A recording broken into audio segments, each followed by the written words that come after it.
ओम शांति।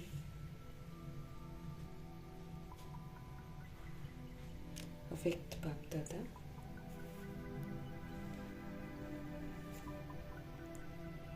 हम आत्माओं को समझ देते हैं कि अपने को निमित्त समझो, और निमित्त है तो फिर कुछ बातें याद रखने को कहते हैं। जैसे मुझ आत्मा को हर समय हर हालत में एवर रेडी रहना है और ऑलराउंडर बनना है। हमें ये याद रखना है कि हम जो कर्म करेंगे हमें देखकर सभी करेंगे। हमें ये याद रखना है कि हम सब ड्रामा की स्टेज पर हैं और सभी के सामने हम पार्ट बजा रहे हैं। एक एक एक्ट पर हर समय हमको अटेंशन रखना है। हाथ पर, पाँव पर, आँखों पर, सब पर ध्यान देना है। 21 जन्मों का सतयुगी राजधानी का रिकॉर्ड भर रहे हैं हम सब, इसलिए बहुत ध्यान रखना है। ये रिकॉर्ड अगर रद्द हो गया तो फिर बाप से दूर हो जाएंगे। हमारे हर कर्म के ऊपर सभी की आंख है। बाबा कहे भले अकेले में कुछ करते हो तो भी आप सारी सृष्टि के सामने हो। सारी सृष्टि की आत्माएं चारों ओर से आपको देख रही हैं। इस स्मृति में रहकर हर दिन हमको पाठ बजाना है, नहीं तो बाबा कहते आपका रिकॉर्ड जो है वो रद्द हो जाएगा और फिर हम बाप से दूर हो जाएंगे। महीनता से अपने पर नजर रखनी है, इस बात की समझ देते हैं मीठे परमपिता परमात्मा। ऐसे प्यारे प्यारे शिव बाबा का तहे दिल से हम धन्यवाद करेंगे। ब्रह्मा जी जो हर एक्ट को बहुत अच्छी विधि से एक्ट करके दिखाते हैं। जो बातें बाबा अभी हमको समझ दे रहे हैं उन बातों पर विशेष ध्यान रखकर उन्होंने पाठ बजाया है। तो हम आत्माओं को करके सहज दिखाने वाले व्यक्त ब्रह्मा, अव्यक्त ब्रह्मा, गुप्त बड़ी माँ, big brother, great great grandfather का रोल प्ले करने वाली आत्मा ब्रह्मा जी का तहे दिल से हम धन्यवाद करेंगे। धन्यवाद करते हुए दोनों जबरदस्त लाइट्स को हाजिर नाजिर करते हुए अव्यक्त बाप दादा के महावाक्य हम उन्हीं से समझेंगे। समझ जो हमको मिलती है वो पूरे वायुमंडल में फैले, पूरे तत्वों में फैले, पूरी प्रकृति में फैले, ये हम दिल से दुआ करेंगे। मीठे मीठे परमपिता परमात्मा जी की जो समझ है वो सभी आत्माओं तक भी पहुँचे, ये भी दिल से हम दुआ करेंगे। आत्माएं जो इस समय रोज किसी न किसी तरह या विधि से शरीर छोड़ रही हैं और आकारी शरीरों में हैं, उन आत्माओं तक प्रभु जी की समझ पहुँचे जो गर्भ जेल में है। उन आत्माओं तक प्रभु जी की समझ पहुँचे जो हॉस्पिटल में पीड़ित हैं, जो घरों में पीड़ित अवस्था में हैं।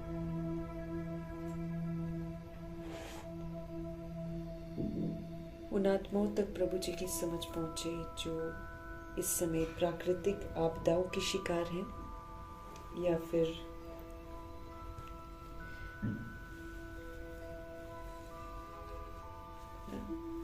दैहिक हिंसाओं के शिकार हैं। उन आत्माओं तक प्रभु जी की समझ पहुँचे जो मायावी प्रकोप में अलबेले हो गए हैं। या तंत्र मंत्र के प्रकोप में अलबेले हो गए। उन आत्माओं तक प्रभु जी की समझ पहुंचे जो वाम मार्ग पे चले गए हैं। उन आत्माओं तक प्रभु जी की समझ पहुंचे जो कुमार कुमारियों के शरीरों में है, जो छोटे शरीरों में विराजमान है, जो अपनी संस्था बनाकर खुद भी गुमराह हैं, दूसरों को भी गुमराह कर रहे हैं। भिन्न भिन्न सत्ताओं के प्रति भी प्रभु जी की समझ समर्पित है। भिन्न भिन्न वर्गों के प्रति, दैहिक धर्मों की भिन्नता में जो बटे हुए हैं, भाषाओं में जो बटे हुए हैं, राज्य में बटे हुए हैं, जातियों में बटे हुए हैं, सभी आत्माओं तक प्रभु जी की समझ पहुंचे।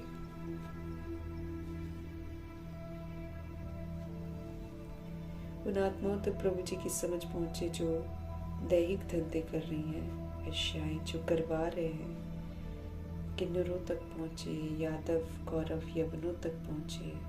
उन आत्माओं तक पहुंचे जो भूत प्रेत आत्मा बनकर भटक रही हैं। उन आत्माओं तक पहुंचे जो तंत्र मंत्र विद्या, तांत्रिक विद्या कर रहे हैं। उन आत्माओं तक पहुंचे जो इस समय वृद्ध शरीरों में है और मोहताज हैं। उन आत्माओं तक पहुंचे जो हमारे साथ नकारात्मकता के साथ जुड़े हुए हैं। उन आत्माओं तक पहुंचे जो लौकिक में कनेक्टेड है। सभी आत्माओं तक प्रभु जी की समझ पहुंचे। उन जगहों पर, उन लोगों तक प्रभु जी की समझ पहुंचे जहाँ पर अभी तक पहुंची ही नहीं है। ये दिल से हम सब दुआ करेंगे। मीठे मीठे परमपिता परमात्मा जी की समझ हम आत्माओं को भी यथार्थ आए। हम भी अपने लिए दुआ करें कि जो बाबा हमको समझा रहे हैं उसको हम अमल में लाएं। हम भी अपने रिकॉर्ड को अच्छा रखें। ये हम खुद के लिए भी दुआ करेंगे और दुआ करते हुए देखेंगे आज अव्यक्त बाप दादा हम आत्माओं का ध्यान किस कमी की तरफ खिंचवाते हैं जो हम आत्माओं को अव्यक्त नहीं बनने दे रही है।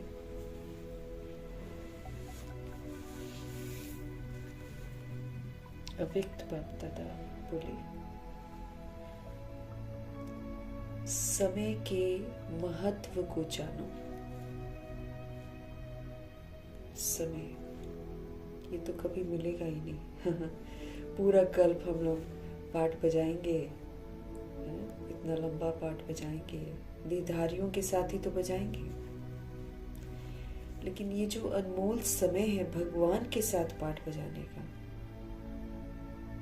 इसके महत्व को जानना बड़ा जरूरी है। जिस समय के एक एक सेकंड को सफल करके हम कितनी ऊंची प्रारब्ध बना सकते हैं, और एक दिन की नहीं, एक वर्ष की बना सकते हैं। एक एक सेकंड अगर सफल करते हैं तो एक एक वर्ष की प्रारब्ध बनती है। तो समय के महत्व को जान, कर्मों की गुह्य गति का अटेंशन रखो। एक तो समय बहुत इंपॉर्टेंट है, और दूसरा ये जो कर्म है, कर्म, ये कर्मों की गुह्य गति का बड़ा अटेंशन रखो। इसकी बड़ी गहराइयां हैं। संकल्प में कुछ आए तो बाबा कहते वहीं पर उसको बंद कर दो, अगर गड़बड़ है तो। कर्म में मत लाना, नहीं तो कर्म का फिर परिणाम हमको भुगतना ही पड़ता है। और अभी जैसे बाबा हमको बोलते हैं कि तुम वर्ल्ड की स्टेज पर पार्ट बजा रहे हो और तुम्हें वर्ल्ड की सारी सोल्स देख रही हैं कि तुम क्या कर रहे हो, और वही वो कर रही हैं। जैसा कर्म हम करेंगे हमको देखकर सब करेंगे। ये जो द्वापर युग में सोल्स नीचे आती है, ये जो कलयुग में नीचे आती हैं सोल्स, ये सब हमको कॉपी कर रही हैं।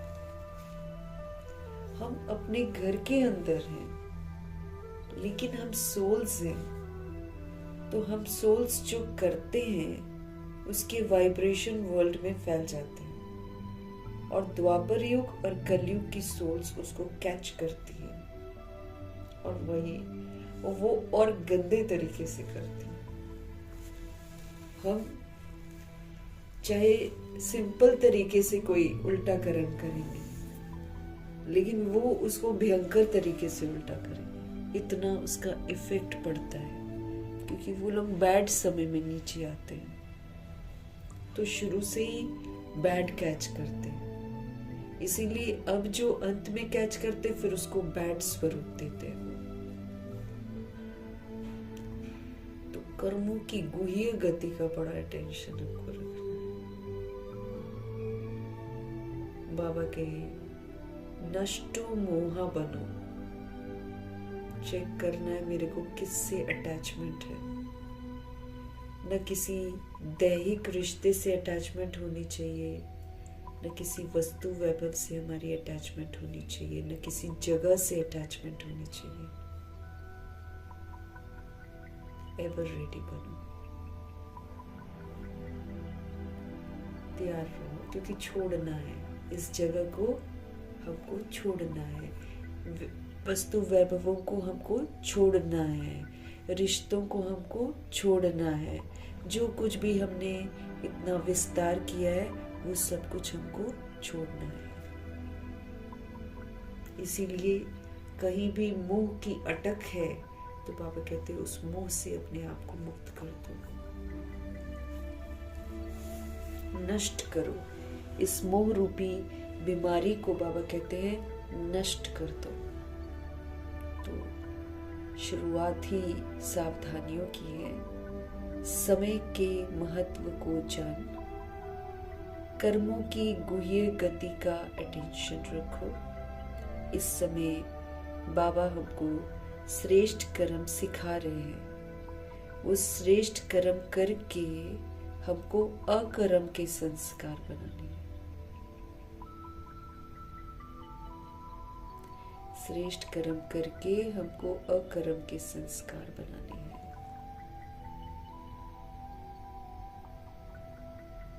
इसीलिए कर्मों की गुह्य गति का अटेंशन रखो। नष्टो मोहा बनो, एवर रेडी बनो।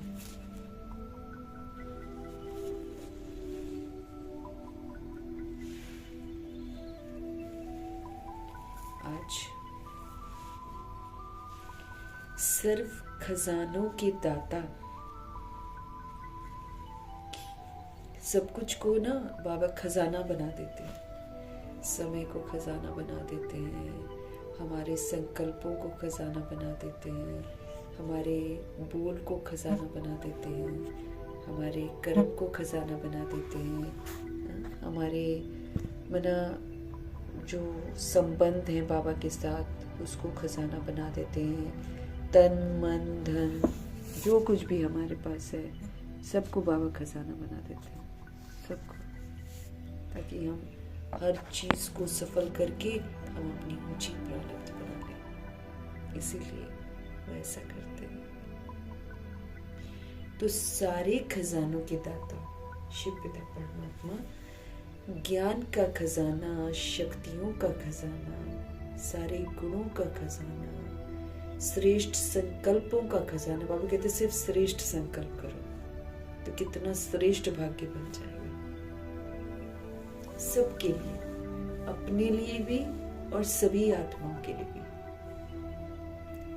श्रेष्ठ संकल्प करो तो सारे खजाने हैं, ज्ञान का खजाना, शक्तियों का खजाना, सारे गुणों का खजाना, श्रेष्ठ संकल्पों का खजाना देने वाला बाप दादा अपने चारों ओर के खजाने के बालक सो मालिक अधिकारी बच्चों को देख रहे हैं। अब बाबा हमको देते हैं, बालक बनकर लेना है, फिर मालिक बनकर खजानों को यूज करना है। तो बाबा चारों ओर के खजाने के बालक सो मालिक अधिकारी बच्चों को देख रहे हैं।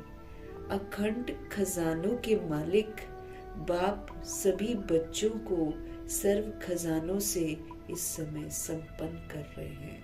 अखंड है, अखंड खजानों के मालिक हैं बाबा। लेते जाओ लेते जाओ लेते जाओ, वो देते जा रहे हैं, देते जा रहे हैं। सारा जहान ले लो उनसे तो भी वो सागर अखंड है। तो प्रभु परमपिता परमात्मा अखंड खजानों के मालिक बाप सभी बच्चों को सर्व खजानों से संपन्न कर रहे हैं। हर एक को सर्व खजाने देते हैं, किसी को कम किसी को ज्यादा थोड़ी। पूरी मुरली किसके लिए चल रही है? सभी बच्चों के लिए चल रही है। तो परमपिता परमात्मा हर एक को सर्व खजाने देते हैं, किसी को कम किसी को ज्यादा ऐसे नहीं देते हैं, क्योंकि बाबा के पास तो अखंड खजाना है। तो क्यों करेंगे फर्क की ब्रह्मा जी को ज्यादा देंगे, मम्मा जी को ज्यादा देंगे और बाकी बच्चों को कम देंगे? क्यों करेंगे ऐसा? क्योंकि भगवान तो अखंड खजानों के मालिक हैं, उनके पास तो कभी खुटता ही नहीं है खजाना। इसीलिए खुले दिल से सभी बच्चों को सर्व खजानों से इस समय संपन्न कर रहे हैं। हर एक को सर्व खजाने देते हैं, किसी को कम किसी को ज्यादा ऐसे नहीं देते, क्योंकि अखंड खजाना है ना बाबा के पास, खुटने वाला है ही नहीं है। सारा वर्ल्ड ले लेना, 800 करोड़ आबादी है, 800 करोड़ आबादी ले ले तो भी बाबा अखंड खजानों के मालिक हैं। चारों ओर के बच्चे बाप दादा के नैनों में समाये हुए हैं। चारों ओर के बच्चे बाप दादा के नैनों में समाये हुए हैं, सभी खजानों से भरपूर हर्षित हो रहे हैं। आजकल के समय प्रमाण सबसे अमूल्य श्रेष्ठ खजाना है पुरुषोत्तम संगम का ये समय। अगर देखें तो आजकल के टाइम के प्रमाण सबसे अमूल्य सबसे श्रेष्ठ खजाना है पुरुषोत्तम संगम युग का समय, क्योंकि इस संगम पर ही सारे कल्प की प्रारब्ध हम बना सकते हैं। ये जो समय है पुरुषोत्तम संगम युग का, ये अमूल्य श्रेष्ठ खजाना है, क्योंकि इस संगम पर ही सारे कल्प की प्रारब्ध हम पूरे कल्प की प्रारब्ध बना सकते हैं, जैसे ब्रह्मा जी ने बनाई है। व्यक्त का पाठ खत्म करके अव्यक्त का पाठ बजा रहे हैं, तो वो तो पूरे कल्प का ही अपना भाग्य बना रहे हैं। पूरा कल्प प्रारब्ध जो है ना, पूरे कल्प की ही बना रहे हैं वो तो।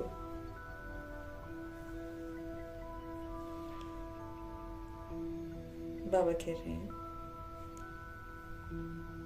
इस छोटे से युग की प्राप्तियां और प्रारब्ध के प्रमाण 1 सेकंड की वैल्यू 1 वर्ष के समान है। छोटा सा युग है ये, बाकी सारे युग 1250 वर्ष के हैं। बस यही एक छोटा सा युग है जो 100 वर्ष का है, जिसमें पढ़ना भी है और पेपर भी इसी में देने हैं। अब जैसे बाबा मम्मा, इन्होंने पूरी पढ़ाई पढ़ ली और जल्दी पेपर दे दिए सारे के साथ। पेपर इनके भी हुए हैं, 8 पेपर इनके भी हुए हैं, लेकिन इन्होंने फटाफट अपनी पढ़ाई पढ़ी और अपने पेपर सारे दे दिए और पास विद ऑनर होकर चले गए। तो हमको भी पेपर आएंगे,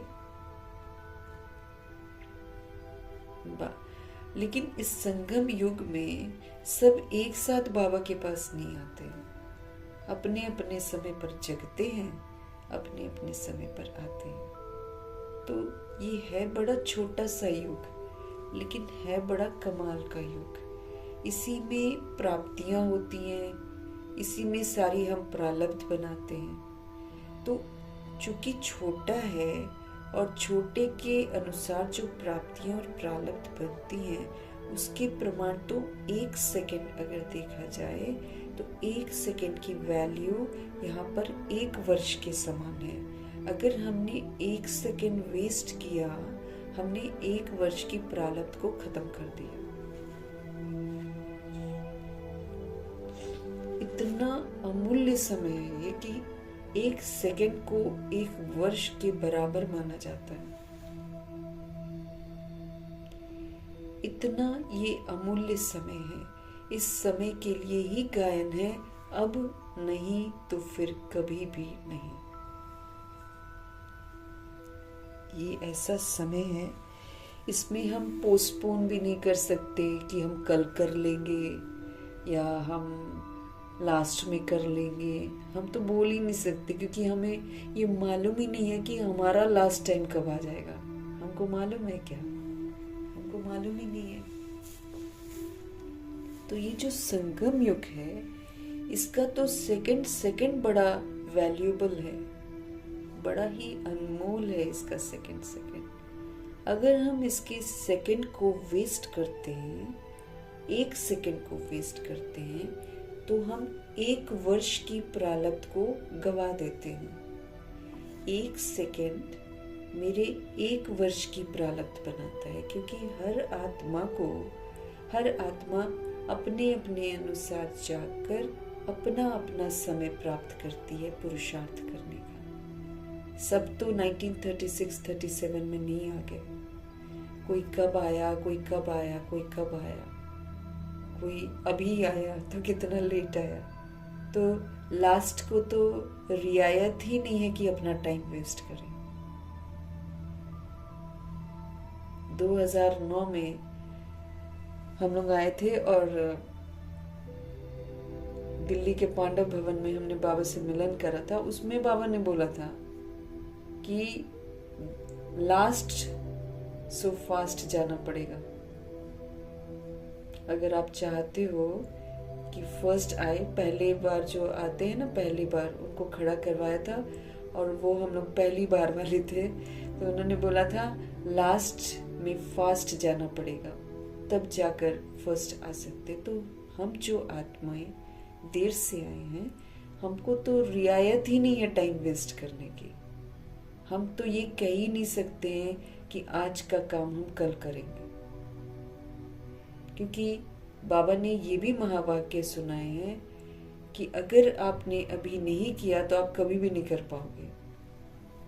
अगर आप सोचते हो कि आगे चलकर हम कर लेंगे, तो बाबा ने हमको बहुत बार सावधान किया है कि ये वाला समय तुमको नहीं मिलेगा, चाहते हुए भी तुम कुछ नहीं कर पाओगे। इसीलिए हम अगर सोच लेना कि चलो इस साल नहीं, हम अगले साल कर लेंगे, तो ये यहाँ पर फिट नहीं बैठता है। संगम युग में ये हमारी सोच जो है ना, फिट नहीं होती है, क्योंकि हर साल परिस्थितियां बदलती चली जाएंगी, दुख संकट बढ़ती चली जाएंगे, कमियां बढ़ती चली जाएंगी, और फिर पुरुषार्थ करने की वो ताकत नहीं रहेगी, क्योंकि चारों तरफ वायुमंडल अस्त व्यस्त होता चला जाएगा। फिर जो रूहें तड़प रही है, दुखी है, परेशान है, उनकी वाइब्स जो है ना, वो चारों तरफ फैलेंगे, वो हमको पुरुषार्थ करने ही नहीं देंगे, विचलित कर देंगे हमको। तो बाबा हमको समझ दे रहे हैं कि ये समय कितना महत्वपूर्ण है। इसका तो हम एक सेकंड भी अगर वेस्ट करते हैं, तो हम अपने एक वर्ष की प्रारब्ध को गवा देते हैं। इतना ये अमूल्य समय है, इसी समय के लिए गायन है, अब नहीं तो फिर कभी भी नहीं। जो कर सकते हैं अब कर सकते हैं, जिसने अब नहीं किया वो कभी भी नहीं कर पाएगा, क्योंकि आगे चल के तो पुरुषार्थ का टाइम भी खत्म हो जाएगा ना। ये भी तो बाबा ने बोला है, पुरुषार्थ का एक टाइम है जब तक हम कर सकते हैं, और वो है जब तक बाबा ड्रामा में मौजूद है। जैसे बाबा ड्रामा से अलग हो जाएंगे तो करते रहो पुरुषार्थ, उसकी कोई प्रारब्ध नहीं बनने वाली है। जितना मर्जी करते रहो, कर भी नहीं पाएंगे, सबसे पहली बात तो है, और करेंगे तो उसका मिलेगा भी हमको कुछ नहीं, क्योंकि इस समय ही परमात्म पाठ मूर्त होगा है। तो जब तक परमात्म पाठ है ना, तब तक ही हम कुछ कर सकते हैं। परमात्म पाठ समाप्त, पुरुषार्थ का समय समाप्त, प्रारब्ध बनाने का समय समाप्त।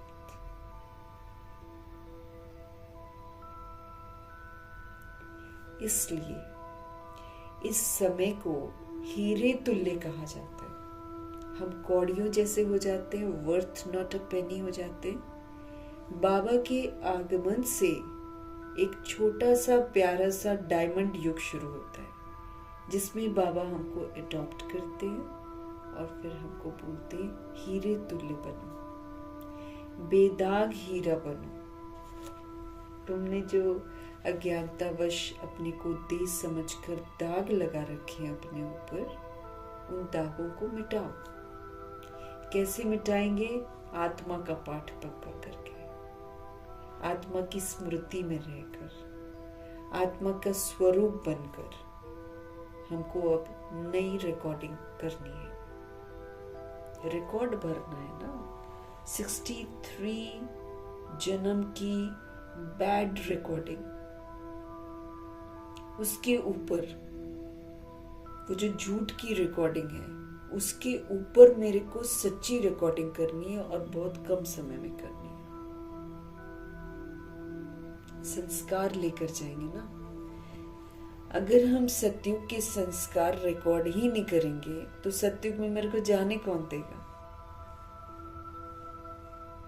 अगर हम प्रजा की और दास दासी की रिकॉर्डिंग कर रहे हैं तो अपने को राजाई घराने में घुसने कौन देगा? तो ये जो समय है उसकी अहमियत बताते हुए बाबा बता रहे हैं कि ये तो हीरे तुल्य युग है, इसको हीरे तुल्य कहा जाता है। सतयुग को गोल्डन एज कहा जाता है। This is diamond age. वो सिर्फ हम आत्माओं के लिए जो भगवान से हम लोग पढ़ते हैं। जो पढ़ते नहीं हैं या भगवान को नहीं जानते हैं, वो तो कलयुग में है। कलयुग के बीच में एक छोटा सा युग प्रभु जी स्थापन करते हैं। इसमें रहते हुए हमें गोल्डन एज का बनना है। तो सारे गोल्डन एज की विशेषताओं को यहाँ पर धारण करना है और फिर बहुत काल तक उसको यूज करके सबूत देना। क्योंकि कोई भी संस्कार हमारे अंदर तभी बनता है जब हम उसको बार बार करते हैं, तब जाकर संस्कार बनता है। तब 63 जन्मों में हमने विकारों के संस्कार बना दिए, अब निर्विकारी वाले संस्कार बनाने हैं। तो कितना न समय को महत्व देना पड़ेगा। बाबा हमको समझ दे रहे हैं कि ये जो समय है संगम युग का, ये हीरे तुल्य इसको कहा जाता है। सतयुग को गोल्डन एज कहा जाता है। लेकिन इस समय भी हीरे तुल्य है और आप सब बच्चे भी हीरे तुल्य जीवन के अनुभवी आत्माएं हैं। जब हम श्रीमत पर चलेंगे तो हम हीरे तुल्य जीवन का अनुभव करेंगे। श्रीमत हमको श्रेष्ठ कर्म करने सिखाती है ना। तो जब हम श्रीमत पर चलेंगे तो फिर हम हीरे तुल्य जीवन का अनुभव कर पाएंगे। लेकिन इस समय भी हीरे तुल्य है और आप सब बच्चे भी हीरे तुल्य जीवन के अनुभवी आत्माएं हो। इस समय ही बहुत काल की बिछड़ी हुई सोल्स परमात्म मिलन, परमात्म प्यार, परमात्म नॉलेज, परमात्म खजानों के प्राप्ति के अधिकारी बनते हैं। ये हीरे तुल्य जीवन है। इस जीवन की जो अनुभवी सोल्स बनती है ना, वो इस समय क्या होता है कि बहुत काल की बिछड़ी हुई, अब ब्रह्मा जी 5000 वर्ष का पूरा पाठ बजाते हैं। तो फिर वो बहुत काल से शिव बाबा से बिछड़े होते हैं। तो उनकी मुलाकात 1936-37 में होती है। पहले तो साक्षात्कार होता है ना, पहले तो समझ में नहीं आता। तो इस समय ही बहुत काल की जो बिछड़ी हुई सोल्स हैं वो परमात्म मिलन, परमात्म प्यार, परमात्म नॉलेज और परमात्म खजानों के प्राप्ति के अधिकारी बनती हैं आत्माएं। बाबा से मिलन होता है, फिर परमात्म प्यार क्या होता है वो अनुभव करती हैं सोल्स, फिर परमात्मा की नॉलेज मिलती है, फिर परमात्मा के जो खजाने हैं वो प्राप्त होते हैं, उसका अधिकारी वो बनती है। तो ये हीरे तुल्य जीवन का अनुभव है। सारे कल्प में देव आत्माएं, महान आत्माएं हैं, लेकिन इस समय परमात्म ईश्वरीय परिवार है। इसलिए जितना इस वर्तमान समय का महत्व है, इस महत्व को जान जितना अपने को श्रेष्ठ बनाना चाहें उतना बना सकते हैं। ये परमात्म ईश्वरीय परिवार है। इस समय भगवान जी ने परिवार रचा है, तो इसको परमात्म ईश्वरीय परिवार कहते हैं। इसलिए जितना इस वर्तमान समय का महत्व है, इस महत्व को जानकर जितना अपने को श्रेष्ठ बनाना हम अगर चाहते हैं उतना हम इसमें अपने आप को बना सकते हैं। आप सब भी इस महान युग के परमात्म भाग्य को प्राप्त करने वाले पद्मापदम भाग्यवान होना। अब ये संगम युग, डायमंड युग है, ये महान युग है। तो आप सब भी इस महान युग के परमात्म भाग्य को प्राप्त करने वाले पद्मापदम भाग्यवान होना। हम पद्मापदम भाग्यवान हैं क्योंकि हम इस समय परमात्म भाग्य को प्राप्त करते हैं। ऐसे अपने श्रेष्ठ भाग्य के रूहानी नशे और भाग्य को जानते अनुभव कर रहे हो ना। बाबा हमसे पूछ रहे हैं कि आप पद्मापदम भाग्यवान हो, आपको परमात्म भाग्य प्राप्त हो रहा है। तो ऐसे आप अपने को श्रेष्ठ भाग्य के रूहानी नशे और भाग्य को जानते अनुभव कर रहे हो ना। खुशी होती है ना, दिल में क्या गीत गाते हो, वाह मेरा भाग्य वाह। क्योंकि इस समय के श्रेष्ठ भाग्य के आगे और कोई भी युग में ऐसा श्रेष्ठ भाग्य प्राप्त हो ही नहीं सकता। तो क्यों गाएं गीत वाह मेरा भाग्य वाह? क्योंकि प्रभु जी कहते हैं क्योंकि इस समय के श्रेष्ठ भाग्य के आगे और कोई भी युग में ऐसा श्रेष्ठ भाग्य प्राप्त हो ही नहीं सकता। क्योंकि प्रारब्ध तो सारी हम अभी बना रहे हैं, समझ से बना रहे हैं ना। फिर तो क्या है, अभी का जो बनाया हुआ है वो हम उसको प्राप्त करेंगे। तो बाबा कहते हैं ये जो श्रेष्ठ भाग्य बनाने का समय चल रहा है ना, क्योंकि बाबा बोलते इस समय के श्रेष्ठ भाग्य के आगे और कोई भी युग में ऐसा श्रेष्ठ भाग्य हमको प्राप्त हो ही नहीं सकता है। तो बोलो सदा अपने भाग्य को स्मृति में रखते हर्षित होते हो ना। बाबा हमसे पूछ रहे हैं इतना श्रेष्ठ भाग्य आपको मिला है, तो इस भाग्य को स्मृति में रखते हर्षित होते हो ना। होते हो जो समझते हैं कि हम सदा ही हर्षित होते हैं, कभी कभी वाले नहीं, जो सदा हर्षित रहते हैं वो हाथ उठाओ। सदा बाबा कहते अंडरलाइन करो, सदा संस्कार बनाने हैं ना। तो कभी हम अच्छे हैं, कभी हम बुरे हैं, वो तो फिर बन नहीं रहा है ना हमारे संस्कार। इसीलिए बाबा सदा को अंडरलाइन करवा रहे हैं। अभी टीवी में आपका फोटो आ रहा है, सदा वालों का फोटो आ रहा है, मुबारक हो। माताएं हाथ उठाएं, शक्तियां उठाएं, डबल फॉरनर्स उठाएं, क्या शब्द याद रखेंगे? सदा। सदा के लिए। कभी कभी वाले तो पीछे आने वाले हैं, बाबा कहते हैं। जो कभी कभी खुश रहते हैं ना, प्राप्तियों को बुद्धि में रखकर जो कभी कभी खुश रहते हैं वो तो पीछे आएंगे। जो हमेशा खुश रहते हैं, हर्षित रहते हैं, वो फिर शुरू में आएंगे ना। बाप दादा ने पहले भी सुनाया है कि ये जो समय है, इसकी जो रफ्तार है, ये बहुत तीव्र गति से आगे बढ़ रही है। देखो साल खत्म हो गया, 2025 खत्म होने को आ गया, नवंबर, दिसंबर।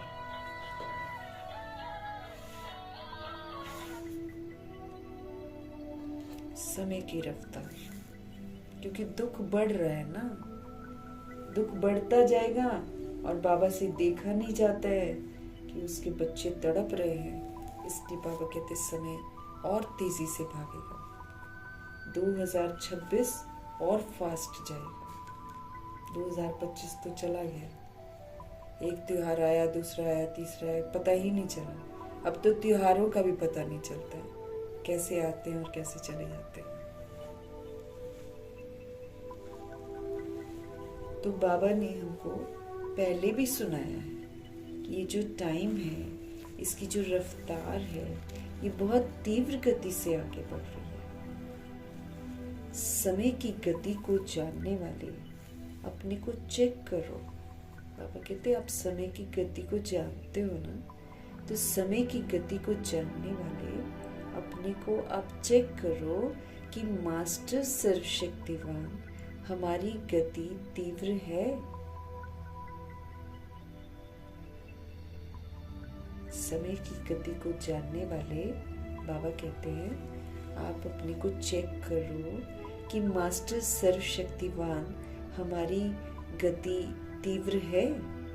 पुरुषार्थ तो सब कर रहे हैं, लेकिन बाप दादा क्या देखना चाहते हैं कि हर बच्चा तीव्र पुरुषार्थी हर सब्जेक्ट में पास विद ऑनर है या सिर्फ पास है। अब बाबा तो चाहते हैं कि हम सब पास विद ऑनर बने और हम सब तीव्र पुरुषार्थी बने। तीव्र पुरुषार्थी एक्यूरेसी से आगे जाएगा श्रीमत प्रमाण। जो श्रीमत प्रमाण चलता है वो तीव्र पुरुषार्थी है, क्योंकि वो गलती नहीं करता है। एक बार गलती करेगा तो फिर दोबारा कभी नहीं करेगा। तो हर बच्चा, बाबा क्या देखना चाहते कि हर बच्चा तीव्र पुरुषार्थी हर सब्जेक्ट में पास विद ऑनर है या पास है, ये चेक कर रहे हैं, बाबा देख रहे हैं। तीव्र पुरुषार्थी के लक्षण विशेष 2 होते हैं। जो फास्ट पुरुषार्थी होगा, बाबा उसके 2 लक्षण बता रहे हैं। लक्षण विशेष 2 होते हैं उसमें। एक तो वो होता है नष्ट मोह, उसको किसी से मोह नहीं होगा, और दूसरा वो बिल्कुल तैयार होगा, एवर रेडी। मतलब अपना सारा, एवर रेडी का मतलब ये नहीं कि बाबा बोले और मैं चल पड़ूंगी, नहीं। एवर रेडी का मतलब है ज्ञान गुण शक्तियों से पूरा संपन्न बन जाना, हिसाब किताब सारी सेटल कर लेना। मतलब अपनी सारी तैयारी करके तैयार रहना कि बाबा जब बोले तो हम तुरंत उड़ जाएं, या बाबा जब बोले तो हम सेवा पर हाजिर रहें। तो नष्ट मोह होते, जो तीव्र पुरुषार्थी होते हैं, उनकी बाबा विशेष 2 लक्षण बता रहे हैं कि तीव्र पुरुषार्थी सोल नष्ट मोह होगी और दूसरा वो एवर रेडी होगी। सबसे पहले नष्ट मोह इस देह भान, इस देह अभिमान से है, तो और बातों में नष्ट मोह होना कोई मुश्किल नहीं है। सबसे पहले मोह हमको किसके साथ है? देह के भान के साथ और देह के अभिमान के साथ। ये वाला बाबा कहते हैं मोह सबसे पहले छूट जाए ना। सबसे पहले नष्ट मोह इस देह भान से, इस देह अभिमान से अगर है, तो और बातों में नष्ट मोह होना कोई मुश्किल बात नहीं। सबसे ज्यादा इंसान को मोह जो है इस समय अपने शरीर के साथ है। देह का भान खत्म नहीं होता है, देह का अभिमान खत्म नहीं होता, जबकि हम देह नहीं है।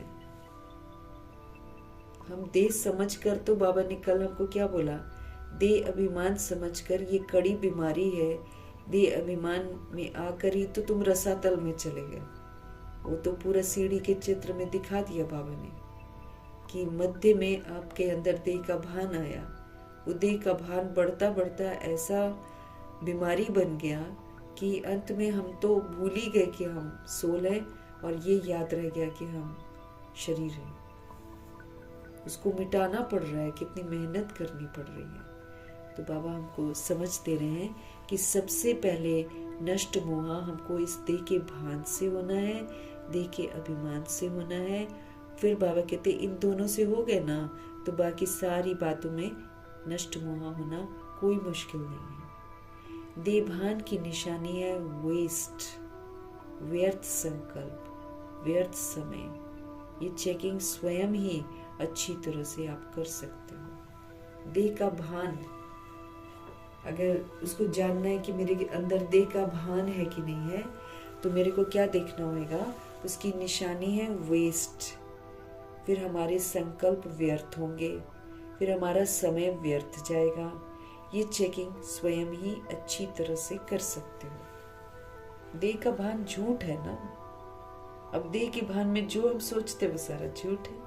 जो झूठ है वो वेस्ट है, वो तो खत्म होने वाला है। तो व्यर्थ समय, व्यर्थ संकल्प, ये चेकिंग स्वयं ही अच्छी तरह से आप कर सकते हो। साधारण समय वो तो नष्ट मोह होने नहीं देता है। साधारण विधि से अगर हम चलते हैं, साधारण समय वो भी नष्ट मोह होने नहीं देता है। अगर हम ऑर्डिनरी वे में अपने टाइम को स्पेंड कर रहे हैं तो वो भी हमको नष्ट मोह होने नहीं देता है। तो चेक करो, बाबा कहते हैं हर सेकंड, हर संकल्प, हर कर्म सफल हुआ। चेक करो और देखो कि क्या आपने हर सेकंड को, हर संकल्प को, हर कर्म को आपने सफल किया। क्या हमने उसको श्रीमद् प्रमाण यूज किया? अगर श्रीमद् प्रमाण है तभी सफल है, अगर मनमत परमत है तो वेस्ट है। क्योंकि संगम युग पर विशेष बाप का वरदान है कि सफलता तो आपका जन्म सिद्ध अधिकार है। संगम युग पर खास बाप का हम आत्माओं के लिए वरदान है कि सफलता आपका जन्म सिद्ध अधिकार है। तो अधिकार तो सहज अनुभूति कराता है ना, बाबा कहते हैं जब हमारा अधिकार है तो अनुभूति तो सहज ही कराएगा ना। और एवर रेडी का अर्थ क्या है? मन, वचन, कर्म।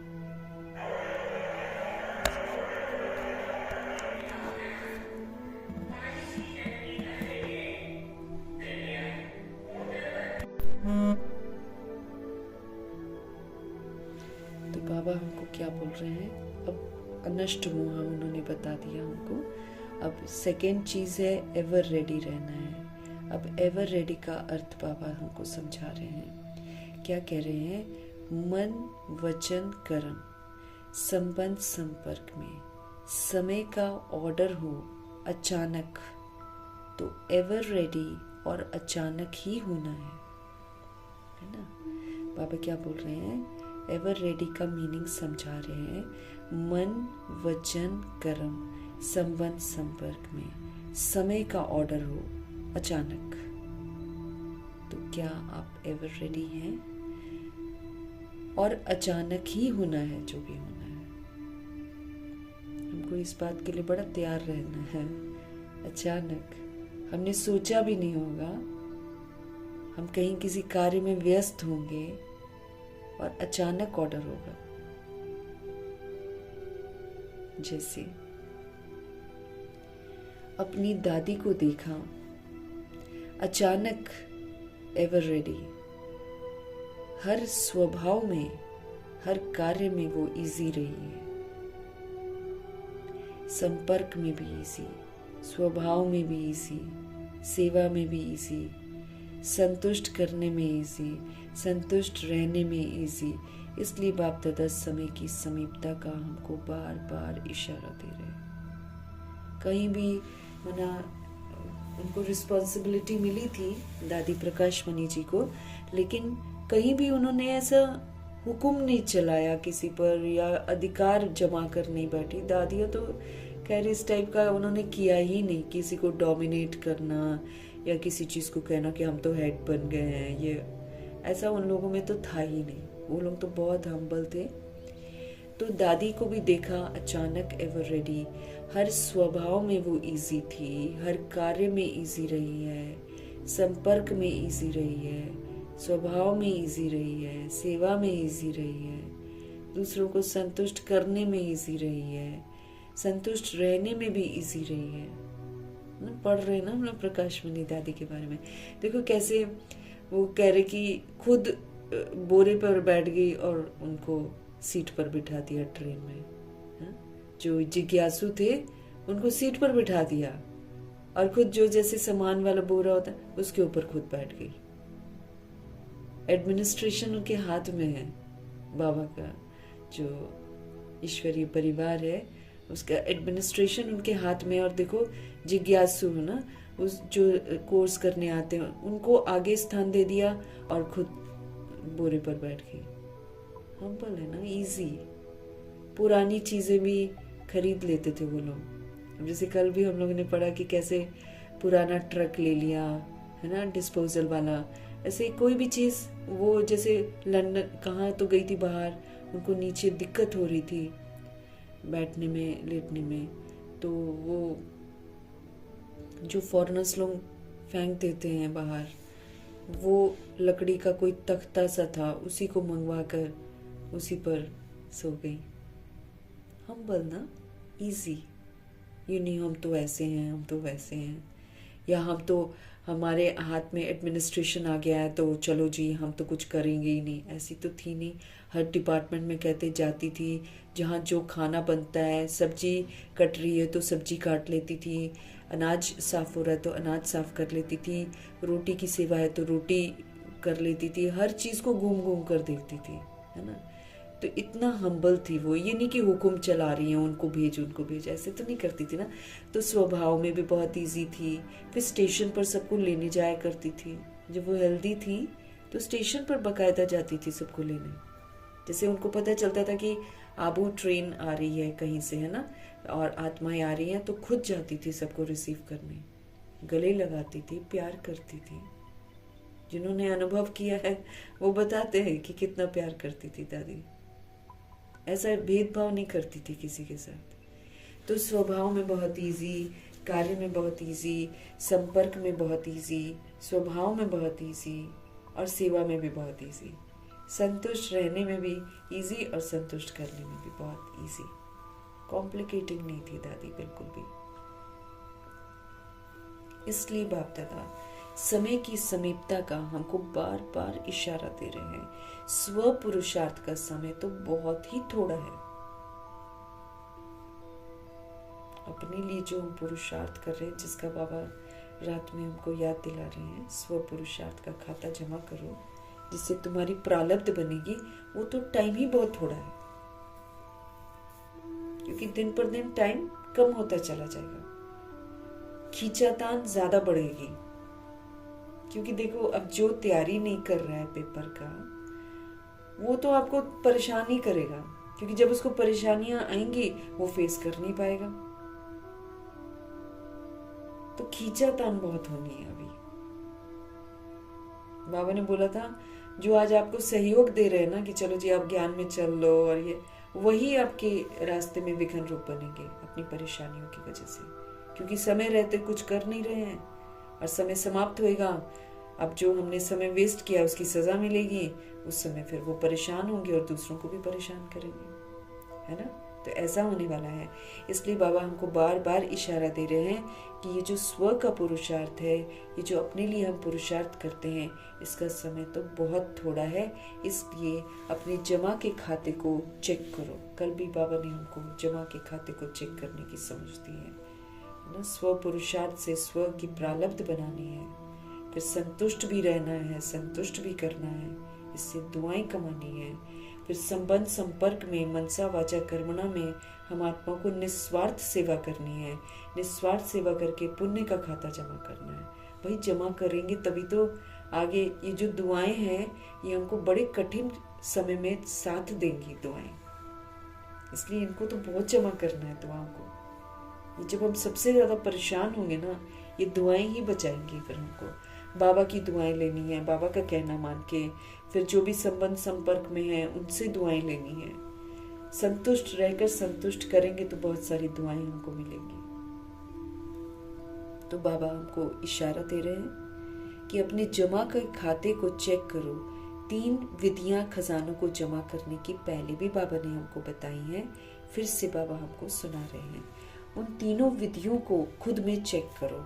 एक तो स्वयं के पुरुषार्थ से प्रारब्ध का खजाना जमा करना है, प्राप्तियों का खजाना जमा करना है। दूसरा संतुष्ट रहना है, इसमें भी सदा शब्द ऐड करो कि मुझे सदा ही संतुष्ट रहना है, चाहे कुछ भी हो जाए।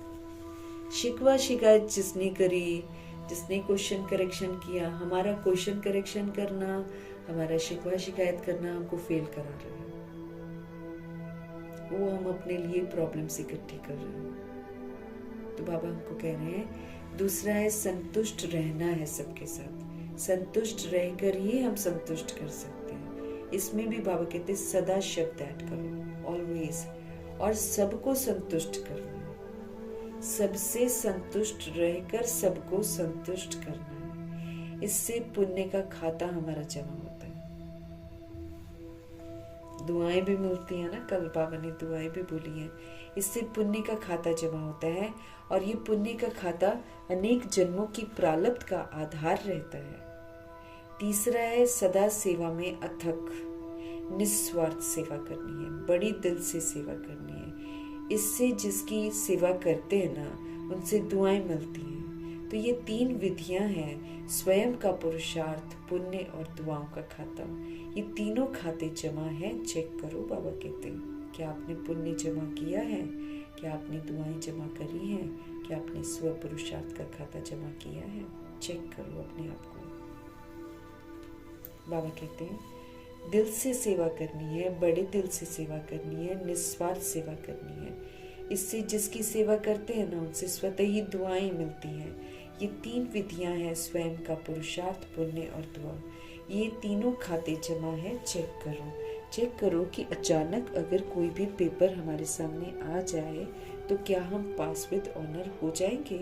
क्योंकि आजकल के समय के अनुसार प्रकृति के हलचल की छोटी छोटी बातें कभी भी आ सकती हैं। इसलिए कर्मों की गति का नॉलेज विशेष अटेंशन में रहे। कर्मों की गुह्य गति, जैसे जैसे कर्म करते हैं फिर वैसा वैसा हम भुगतान करते हैं। तो बाबा कहते हैं अपने कर्मों की जो गुह्य गति है ना, इसकी नॉलेज भी विशेष अटेंशन में रहे। कर्मों की गति बड़ी गुह्य है। जैसे ड्रामा का अटेंशन रहता है, आत्मिक स्वरूप का अटेंशन रहता है, धारणाओं का अटेंशन रहता है, ऐसे ही कर्मों की गुह्य गति का भी अटेंशन बड़ा जरूरी है। साधारण कर्म, साधारण समय, साधारण संकल्प, इससे प्रारब्ध में फर्क पड़ जाता है। अब हमारे कर्म भी साधारण नहीं होने चाहिए, हमारे संकल्प भी साधारण नहीं होने चाहिए, हमें समय भी साधारण विधि से नहीं बिताना चाहिए। इसकी कर्मों की गुह्य गति को बहुत अच्छे से समझना है। बाबा कहते हैं कर्मों की गुह्य गति का भी अटेंशन बड़ा जरूरी है। साधारण कर्म, साधारण समय, साधारण संकल्प, इससे प्रारब्ध में फर्क पड़ जाता है। जो भी प्रारब्ध हम बनाते हैं ना, उसमें फर्क पड़ जाता है। इस समय आप सभी जो पुरुषार्थी हैं वो श्रेष्ठ विशेष आत्माएं हैं, साधारण आत्माएं नहीं हैं। इस समय आप सभी जो भी पुरुषार्थी हैं ना, वो श्रेष्ठ विशेष आत्माएं हैं। अपने को क्या समझना है? मैं विशेष आत्मा हूँ, मैं श्रेष्ठ आत्मा हूँ, मैं साधारण आत्मा नहीं हूँ जो कि हम साधारण सोचें, साधारण बोलें और साधारण कर्म करें। तो स्मृतियों से समर्थी लानी है।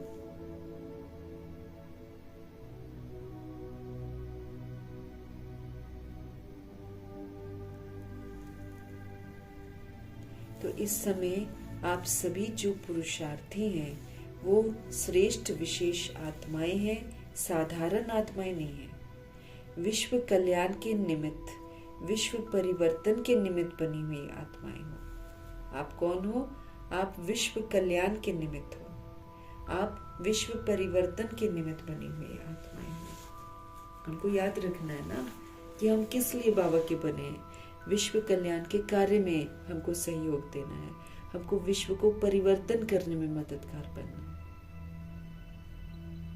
तो ये भी तो याद करना है ना, विश्व कल्याण के हम निमित्त हैं, विश्व परिवर्तन के निमित्त बनी हुई हम आत्माएं हैं। तो सिर्फ अपने को परिवर्तन करने वाले नहीं हैं, बल्कि हम तो विश्व को परिवर्तन करने की भी निमित्त है। ये भी जिम्मेवारी हमको मिली हुई है। इसलिए अपने श्रेष्ठ स्वमान की स्मृति स्वरूप हमको बनना ही है। इसलिए अपने श्रेष्ठ स्वमान की स्मृति स्वरूप हमको बनना ही है। जो भी स्वमान बाबा देते हैं उसको स्मृति में रखते हुए उसका स्वरूप बनना है।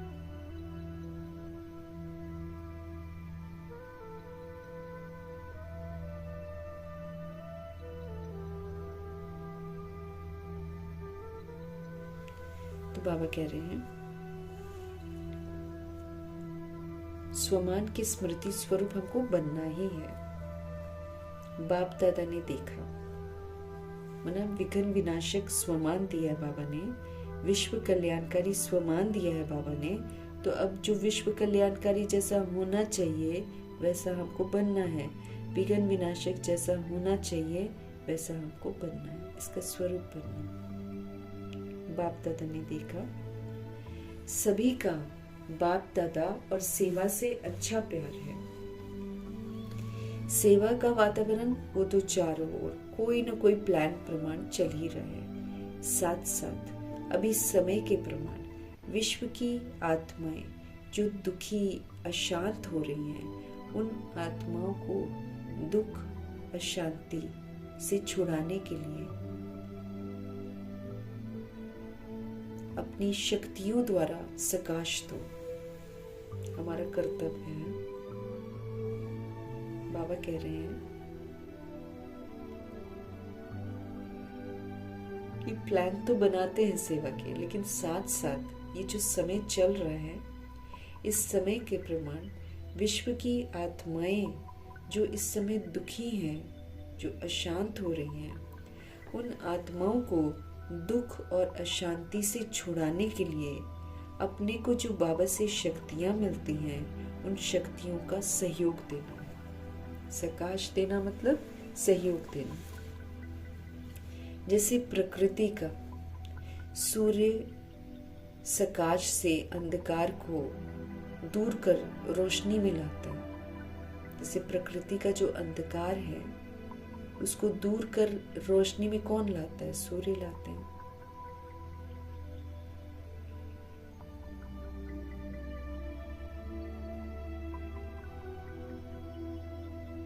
तो प्रकृति का सूर्य सकाश से अंधकार को दूर कर रोशनी में लाता है। अपनी किरणों के बल से कई चीजों को परिवर्तन करता है सूर्य। जैसे प्रकृति का सूर्य है ना, बाबा कहते वो सकाश से क्या करता है? सहयोग देकर क्या करता है? वो अंधकार को दूर कर रोशनी में लाता है। उसके अतिरिक्त अपनी किरणों के बल से कई चीजों को वो परिवर्तन भी करता है। ऐसे ही आप मास्टर ज्ञान सूर्य अपने प्राप्त हुए सुख और शांति की किरणों से, सकाश से दुख अशांति से सबको मुक्त करो। आप क्या हो? आप मास्टर ज्ञान सूर्य हो। तो आपको जो सुख और शांति बाबा से मिलता है, वो सुख और शांति आप दूसरी सोल्स को भी रेडिएट करो, उनको भी सहयोग दो। भगवान का दिया हुआ भगवान के बच्चों के लिए, इस विधि से निमित्त बनकर ये सेवा करनी है। मनसा सेवा से शक्तिशाली वृत्ति से वायुमंडल को परिवर्तन करो। वायुमंडल दुखदाई बन गया है, अशांत बन गया है। बाबा कहते मनसा सेवा करो। मनसा सेवा से शक्तिशाली वृत्ति से, अपनी शक्तिशाली वृत्ति से वायुमंडल को परिवर्तन करो।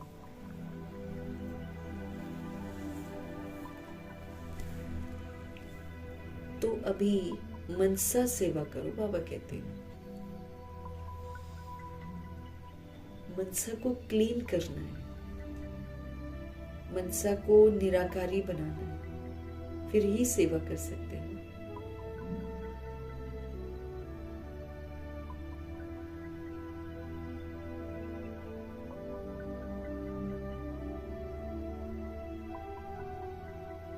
तो बाबा क्या कह रहे हैं, मनसा सेवा से आप क्या करो, शक्तिशाली वृत्ति से वायुमंडल को अब चेंज करो। तो अभी मनसा सेवा करो। जैसे वाचा सेवा का विस्तार किया हुआ है, वैसे मनसा सकाश के द्वारा आत्माओं में हैप्पी और होप की लहर फैलाओ। इसके लिए पहले हमारा मन चित हैप्पी होना चाहिए। बाबा से सारी प्राप्तियां कर करा के बाबा की याद में रहकर पहले मेरी मनसा क्लीन होनी चाहिए, मेरी मनसा में खुशी होनी चाहिए, मेरी मनसा में होप होना चाहिए, तभी तो हम सहयोग दे सकते हैं। हम खुद ही होपलेस होएंगे या नाखुश होएंगे तो फिर हम क्या सहयोग देंगे।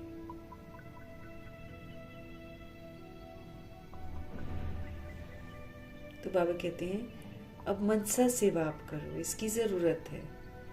मनसा सकाश के द्वारा आत्माओं में हैप्पी और होप की लहर फैलाओ।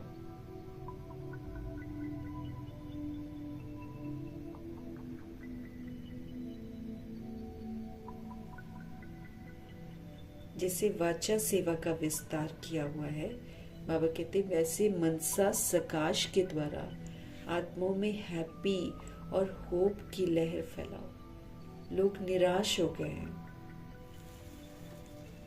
नाखुश हो गए, तो उनमें उम्मीद की एक किरण जो है ना वो जगाओ, उम्मीद की लहर फैलाओ। इस वर्ष जो हैप्पी और होम की टॉपिक रखी है, उसी प्रमाण सबको हिम्मत दिलाओ, सबको उमंग उत्साह दिलाओ। बाप का वर्षा दुख अशांति से मुक्ति दिलाओ, सबको सुख और शांति की अनुभूति कराओ और दुख और अशांति से सबको मुक्त करो। अभी आवश्यकता सकाश देने की ज्यादा है, जरूरत है अभी सकाश देने की। तो जरूरत के समय तो सेवा करते हैं ना। तो बाबा कहते हैं अभी आवश्यकता सकाश देने की ज्यादा है। इस सेवा में अपने मन को बिजी रखो तो माया जीत विजयी आत्मा आप स्वतः ही बन जाएंगे। अब क्या कह रहे हैं, ये जो मनसा सेवा है हैप्पी रखने की और आत्मा को दुख और अशांति से मुक्त करने की और उनमें होप जगाने की, बाबा कहते इस सेवा में अपने मन को बिजी रखो तो आप माया को जीत लेंगे, आप विजयी आत्मा तो ऑटोमेटिकली बन जाएंगे। बाकी छोटी छोटी बातें वो तो साइड सीन है। साइड सीन में कुछ अच्छा भी आता है, साइड सीन में कुछ बुरी चीजें भी आती हैं। तो साइड सीन को क्रॉस करके मंजिल पर पहुंचना होता है ना, तो साइड सीन को क्रॉस करना है। बाबा कहते हैं बाकी छोटी छोटी बातें वो तो साइड सीन है। साइड सीन में कुछ अच्छा भी होता है, कुछ बुरी चीजें भी आती हैं। जैसे हम लोग ट्रैवल करते हैं तो साइड सीन्स दिखाई देती है ना, ट्रेन से, बस से। तो साइड सीन तो बाबा कहते हैं छोटी छोटी बातें हैं। साइड सीन में कुछ अच्छा भी होता है, कुछ बुरी चीजें भी आती हैं। तो साइट सीन को क्रॉस कर मंजिल पर हमको पहुंचना है। साइट सीन देखने के लिए साक्षी दृष्टा की सीट पर सेट रहो बस।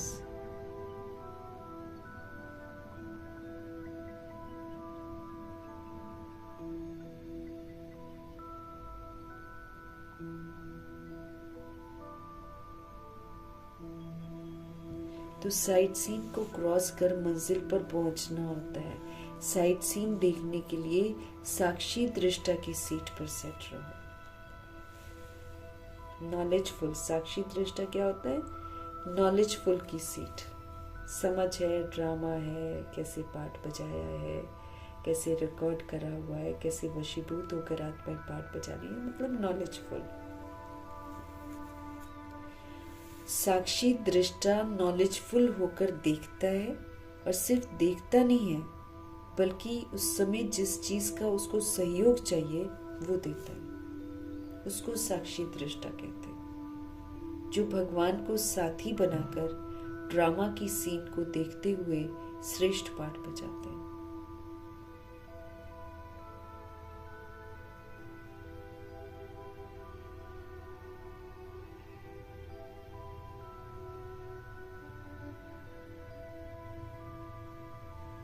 तो बाबा क्या बोल रहे हैं? तो साइट सीन को क्रॉस कर मंजिल पर पहुंचना होता है ना। साइट सीन देखने के लिए क्या करना पड़ेगा? साक्षी दृष्टा की सीट पर सेट रहो बस। तो अच्छा पाठ बजाते जाएंगे, बाबा को साथ ही अनुभव करते जाएंगे, प्रभाव मुक्त रहेंगे। तो साइट सीन मनोरंजन हो जाएगी। तो एवर रेडी हो ना, कल भी कुछ हो जाए, कल भी कुछ हो जाए, एवर रेडी है। पहली लाइन एवर रेडी है, कल भी हो जाए तो टीचर्स तैयार हैं। टीचर्स तैयार हैं तो अच्छा, ये वर्ग वाले तैयार हैं। जितने भी वर्ग आए हो एवर रेडी सोचना, देखना। दादियां देख रही हो ना, सब हाथ हिला रहे हैं कि हम एवर रेडी हैं। एवर रेडी मतलब सारे पापों को भस्म कर लेना, कर्मातीत अवस्था बना लेना, सारे खजाने जमा कर लेना, सारे खाते जमा कर लेना, वरदान प्राप्त कर लेना, स्वमान प्राप्त कर लेना, उसको बोलते हैं एवर रेडी। ऐसे थोड़ी कि हम यूं ही तैयार हो गए और हम बोले हाथ उठा लिया और हम तैयार हैं। नष्ट मोह बनना है, स्मृति लब्धा बनना है, सारी मेडल, सर्टिफिकेट, स्कॉलरशिप, डिग्री लेनी है।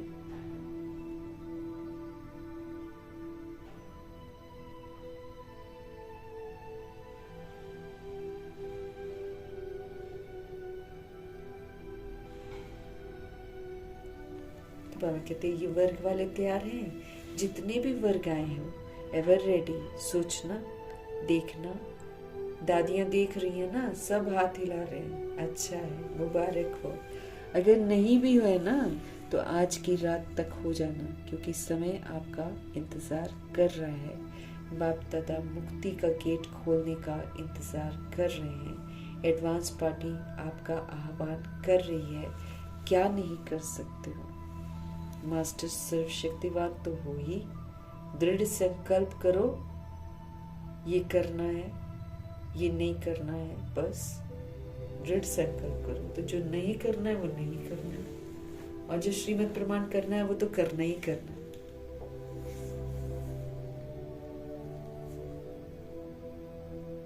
नहीं करना है तो दृढ़ संकल्प से नहीं को नहीं करके दिखाओ।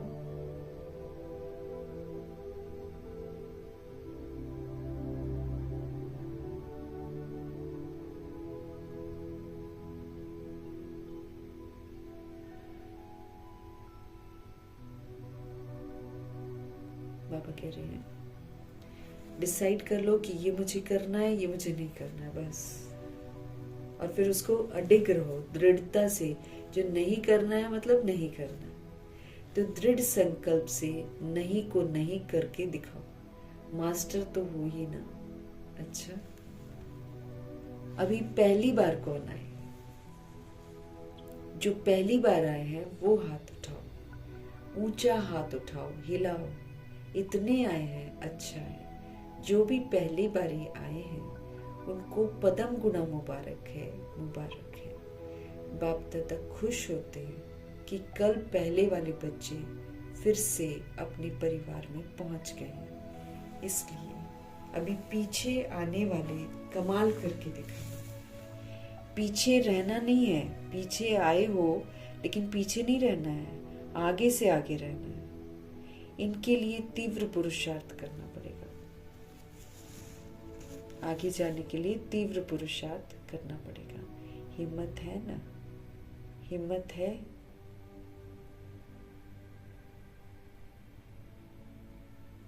हिम्मत है बाबा कहते हैं, क्योंकि हिम्मत चाहिए ना, ज्ञान मार्ग में चलने की हिम्मत चाहिए।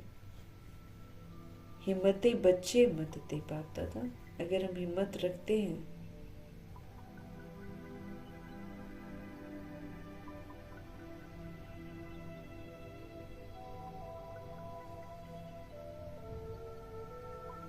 तो हिम्मते बच्चे मदद दे बाप दादा और परिवार है ना, अच्छा है। क्योंकि बच्चे घर का श्रृंगार हो, तो जो भी आए हैं ना वो मधुबन का श्रृंगार है। सेवा का टर्न भोपाल जोन का है। अच्छा, बहुत आए हैं, झंडियाँ हिला रहे हैं, अच्छा है। गोल्डन चांस तो मिला है ना। अच्छा, जो भी सेवा के निमित्त आए हुए हैं ना, इनमें से सभी ने सेवा का जो बल है, जो फल है, अति इंद्रिय सुख की अनुभूति का, ये अनुभव किया है, किया है। अभी भले हाँ के लिए झंडे हिलाओ जिसने किया है। अच्छा, अभी तो अति इंद्रिय सुख का अनुभव किया।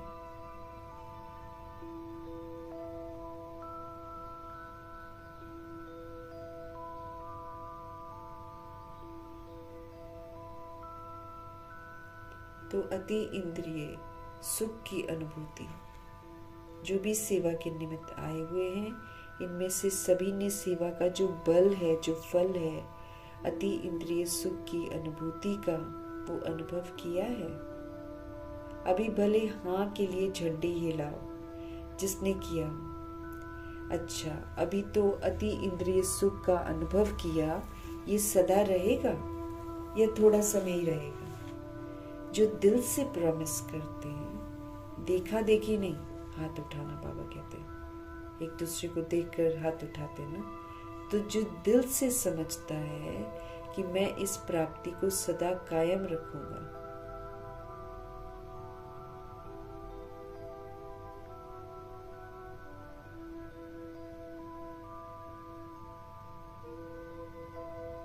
तो जो दिल से प्रॉमिस करता है, देखा देखी हाथ नहीं उठाना, जो दिल से समझता है कि मैं इस प्राप्ति को सदा कायम रखूंगा, मैं विघ्न विनाशक बनूंगा, वो झंडे हिलाओ।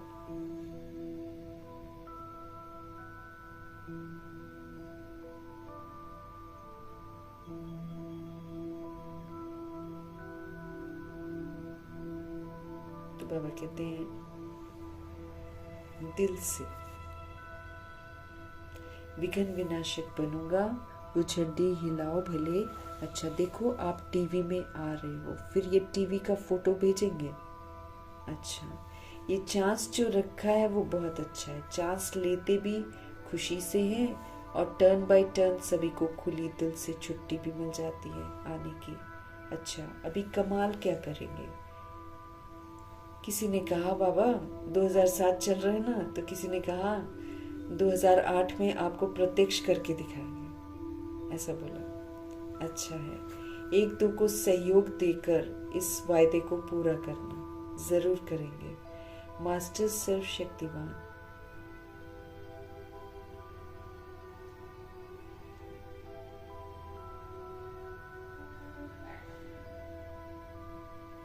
तो एक दो को सहयोग देकर इस वायदे को पूरा करना। मास्टर सर्वशक्तिवान के लिए कोई भी वायदा निभाना कोई बड़ी बात नहीं है। सिर्फ क्या चाहिए, दृढ़ता की चाबी बना के रखना है कि दृढ़ रहना है।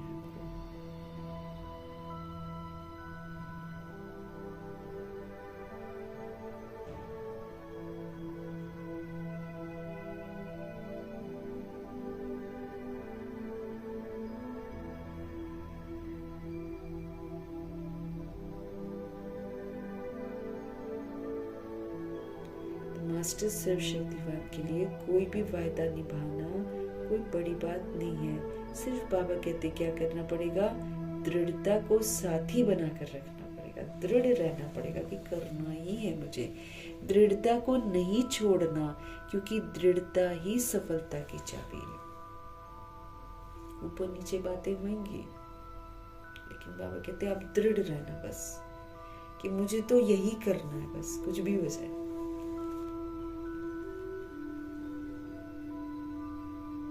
सिर्फ दृढ़ता को साथी बना के रखना है, दृढ़ता को नहीं छोड़ना, क्योंकि दृढ़ता सफलता की चाबी है। यहाँ दृढ़ता है, वहाँ सफलता तो तय है।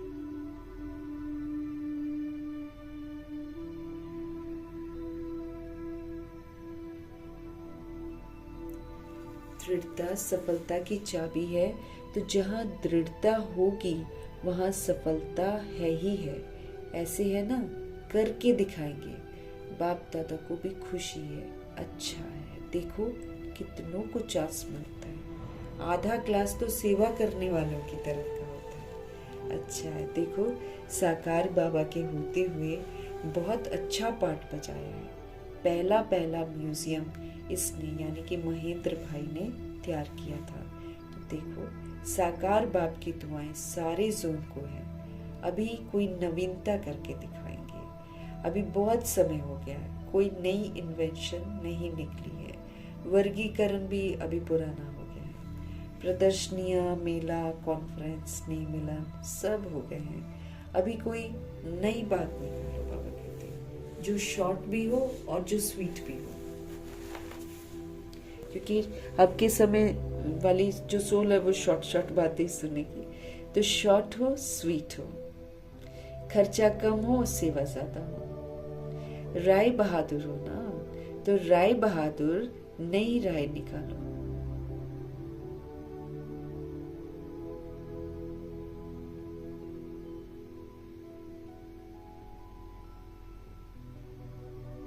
तो राय बहादुर नई राय निकालो, बाबा कहते हैं। जैसे प्रदर्शनी निकली, फिर मेला निकला, फिर वर्गीकरण निकला, ऐसे कोई नई इन्वेंशन निकालो। देखेंगे कौन इसमें निमित्त बनता है। अच्छा है, हिम्मत वाले हैं, इसलिए बाप दादा हिम्मत रखने वालों को तो सदा एडवांस में मदद की मुबारक दे रहे हैं। एडवांस में ही बाबा मदद की मुबारक दे रहे हैं।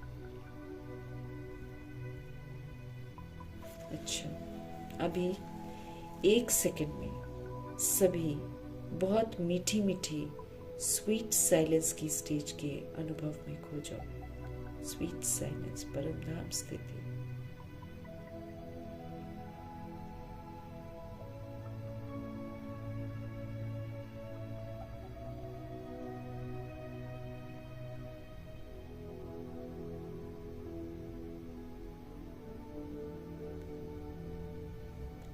अभी 1 सेकंड में सभी बहुत मीठी मीठी स्वीट साइलेंस की स्टेज में उसके अनुभव में खो जाओ। बाप दादा ने ये वाली ड्रिल कराई।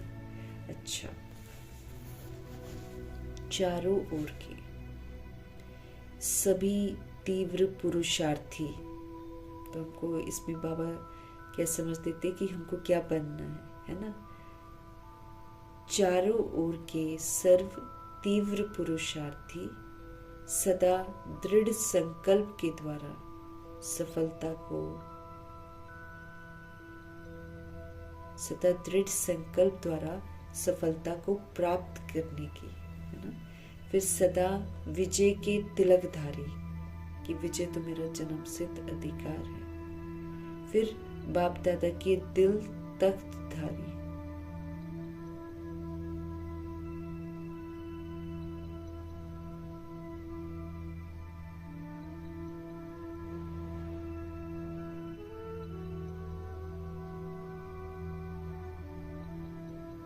तो चारों ओर के सर्व तीव्र पुरुषार्थी सदा दृढ़ संकल्प के द्वारा सफलता को प्राप्त करने वाले, सदा विजय के तिलकधारी, बाप दादा के दिल तख्तधारी, डबल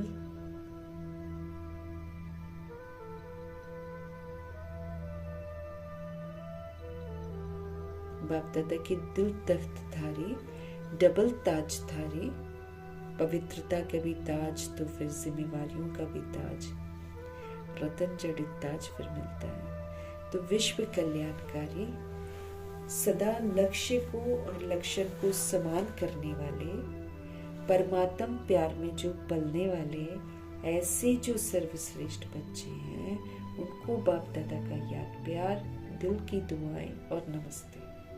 तो अगर हम बाबा की दुआएं चाहते हैं, बाबा का याद प्यार चाहते हैं, तो हमें तीव्र पुरुषार्थी बनना है, दृढ़ संकल्प से सफलता को प्राप्त करना है, सदा विजय का तिलक लगा रहे, डबल ताजधारी बनना है।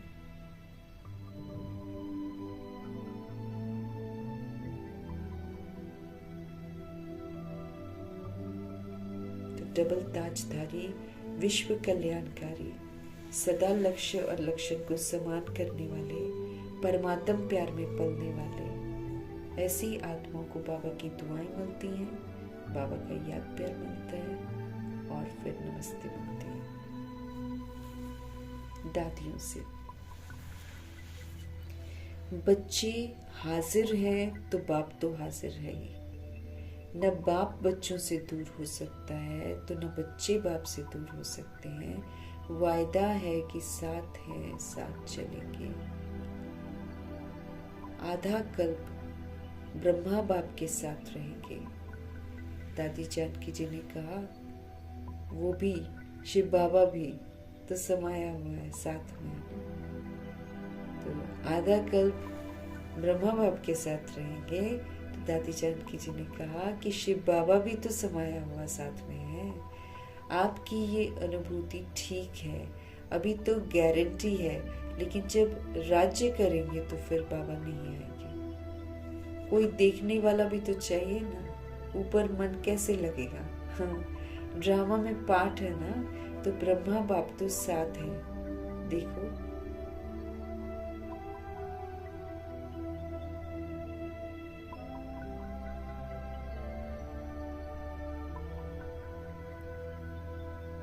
तो ब्रह्मा बाप तो साथ है ना। देखो ड्रामा क्या करता है। सतगुरु जी का वरदान, रियलिटी के द्वारा, रियलिटी के द्वारा हर कर्म व बोल में रॉयल्टी दिखलाने वाले फर्स्ट डिवीजन के अधिकारी भव। रियलिटी के द्वारा हर कर्म व बोल में रॉयल्टी दिखाने वाले। रियलिटी तो आत्मा है, परमात्मा का बच्चा है, परम धाम का रहने वाला है, सतोगुणी है, रॉयल्टी है ना। इसीलिए तो अपवित्रता है तो पवित्रता का सहयोग देंगी रियलिटी वाली आत्मा। रॉयल है ना। उधर से अशांति आएगी, इधर से शांति का सहयोग देगी। उधर से नफरत आएगी, यहाँ ना, उधर से नफरत आएगी, इधर से प्रेम का सहयोग देना। उधर से शक्तिहीनता वाला वायुमंडल होगा, इधर से शक्तिशाली करना। उधर से बेसमझी का पाठ बजाएंगी, हमको समझ का पाठ बजाना।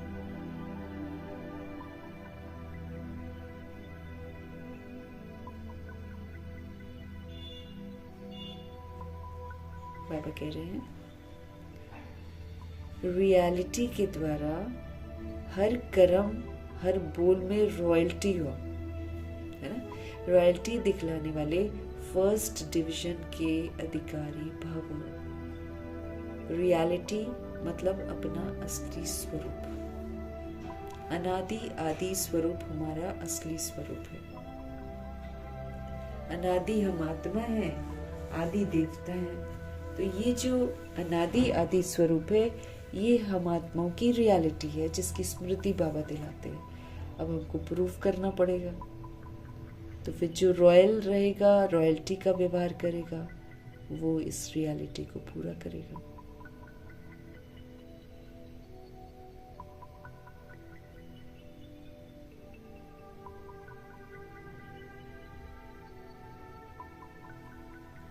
तो फर्स्ट डिवीजन में आएंगे।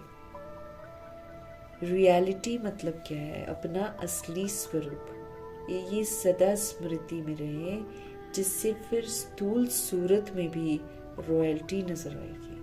जब हम रियलिटी में रहेंगे और रियलिटी में पार्ट बजाएंगे ना, तो बाबा कहते आपकी स्थूल सूरत जो है ना, उसमें भी रॉयल्टी नजर आएगी। तो रियलिटी में तो दाता है, मास्टर दाता। दाता शिव बाबा के बच्चे हैं। मास्टर दाता है, बाबा से लेकर दूसरों को देना है, उसको बाबा रॉयल्टी बोलते हैं। फिर चाहे उधर से कुछ भी आए, इधर से रॉयल्टी का व्यवहार करना है।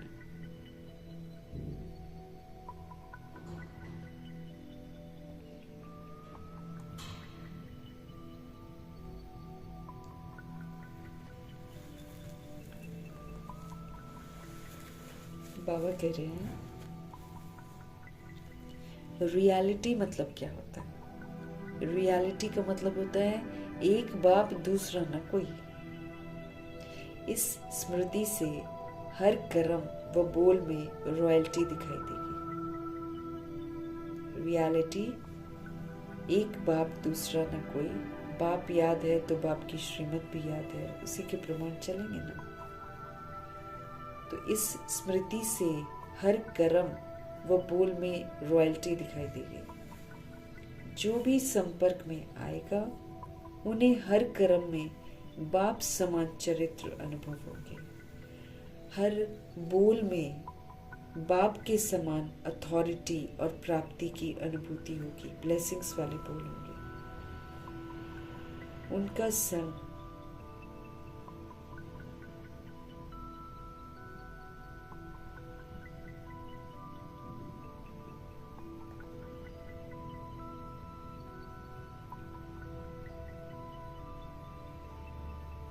तो रॉयल्टी बाबा कहते हर कर्म बोल में दिखाई देगी। जो भी सोल हमारे संपर्क में आएगी, उन्हें हर कर्म में बाप समान चरित्र अनुभव होंगे। हर बोल में बाप के समान अथॉरिटी और प्राप्ति की अनुभूति होगी। उनका संग रियल होने के कारण पारस का काम करेगा। ऐसी जो रियलिटी है, रियलिटी वाली रॉयल आत्माएं ही फर्स्ट डिवीजन की अधिकारी बनती हैं। मतलब जब हमको पता चल गया है कि हम आत्मा हैं, जब पता चल गया है कि परमात्मा के बच्चे हैं, परम धाम के रहने वाले हैं, सतोगुणी हैं, तो बाबा कहते जब समझ मिली हुई है, तो इसी समझ से पाठ बजाना।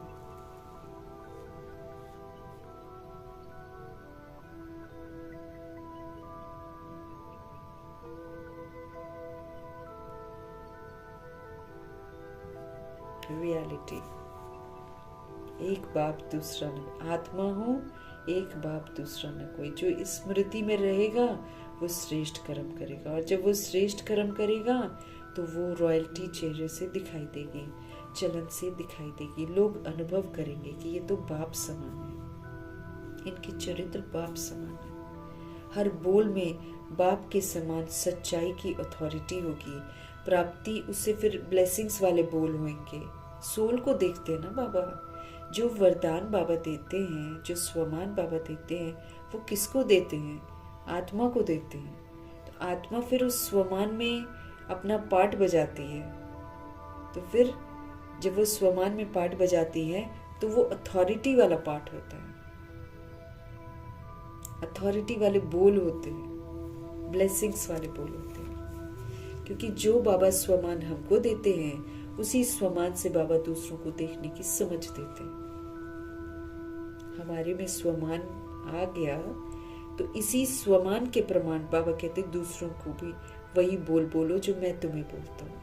जैसे बाबा हमको बोलते हैं हम सतोगुणी आत्मा है। अब बाबा हमको बोलते ना, सभी जितने भी वर्ल्ड में सोल्स हैं, भले वो इस समय रावण और कंस का पार्ट बजा रहे हैं, लेकिन वो रावण के कंस के पार्ट को न देखते हुए वो जो आत्मा है, वो जो इस समय विस्मृत है, उस सोल को सतुगुणी आत्मा के रूप में ही संकल्प का सहयोग देना। मतलब बाबा हमको बोलते हैं कि जब मैं तुमको रियलिटी की समझ देता हूँ ना, तो तुम रियल पार्ट बजाओ। अब उसके लिए तुमको सहन करना पड़े, तुमको झुकना पड़े, तुमको कुछ भी करना पड़े, करो, लेकिन सच बोलो। हम किसी की बॉडी को देखकर, किसी के बॉडी के पार्ट को देखकर जज करते हैं, बोलते हैं, वो फिर रियलिटी नहीं है। रियलिटी वो है जो अंदर बैठी हुई है। उसकी जो रियलिटी है ना, उसका जो 7 गुण है वो खत्म नहीं होता है, वो मर्ज हो जाता है। वो खत्म कभी नहीं होता, बाबा कहते हैं, सिर्फ मर्ज होता है। उसको बोल बोल कर ही तो बाबा हमारे में इमर्ज कर रहे हैं। रोज हमको मीठे बच्चे बोल बोल कर ही तो हमारी मिठास को इमर्ज कर रहे हैं कि एक दिन ये लोग मीठे बन जाएंगे। अब जैसे बाबा हमको कर रहे हैं, ऐसे बाबा कहते हैं तुम उन आत्माओं को करो जो तुमको देखकर विस्मृत हो गई। अब हमारा हिसाब किताब द्वापर युग और कलयुग की सोच के साथ है। अब हमको उनके लिए ऐसे ही रियल वाले संकल्प कर करके उनके लिए अच्छे बोल बोल बोल कर उनको स्मृति में वापस लाना है। वही आएंगे फर्स्ट डिवीजन में। फर्स्ट डिवीजन में आने के लिए भी आपको प्रैक्टिकल सबूत देने पड़ेंगे, सारे के सारे शिक्षाओं के प्रैक्टिकल सबूत देने पड़ेंगे। हम नहीं कह सकते हैं बाबा वो ऐसे कर रहा है, बाबा वो ऐसे कर रहा है, नहीं कह सकते हैं। हमको उसको रियलिटी में ही देखना है। रियलिटी मीन्स उसका आत्मिक स्वरूप देखना है। उस आत्मिक स्वरूप की जो विशेषताएं हैं वो मरती नहीं है, आत्मा भी मरती नहीं है, वो सिर्फ विशेषताएं मर्ज हो जाती हैं, क्योंकि बहुत समय तक रावण की जायदाद को यूज कर लेते हैं।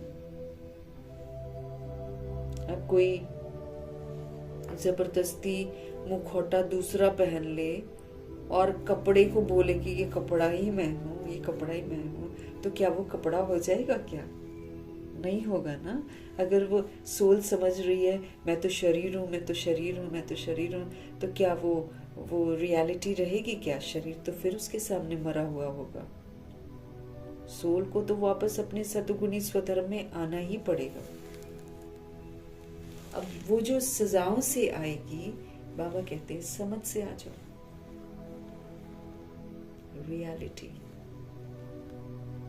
रियलिटी बाबा ने यही बोली है, हम सभी सोल्स हैं, हम सभी निराकार हैं, हम सभी परमात्मा के ही बच्चे हैं। 800 करोड़, उससे भी ज्यादा होंगे, और हम सभी परम धाम से आए हुए हैं। ये हमारी रियलिटी है। और चूंकि मैं आत्मा अविनाशी हूँ, ये रियलिटी कभी खत्म नहीं होती, चाहे मैं जितने मर्जी शरीर ले लूं, रियलिटी तो रियलिटी ही रहेगी।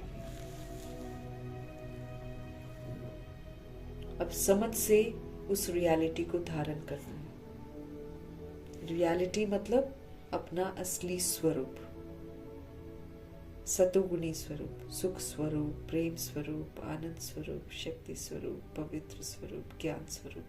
ये मेरी रियलिटी है, ये सभी की रियलिटी है। असली स्वरूप की सदा स्मृति, जिससे स्थूल सूरत में रॉयल्टी नजर आएगी। जब हम उन स्मृतियों में रहेंगे कि मैं सतोगुणी हूँ, पवित्र स्वरूप हूँ, सुख स्वरूप हूँ, प्रेम स्वरूप हूँ, फिर जब मैं उस विधि से पाठ बजाऊंगी तो स्थूल सूरत से वो रॉयल्टी दिखाई देगी। हम जो अंदर सोचेंगे ना, वो बाहर दिखाई देगा।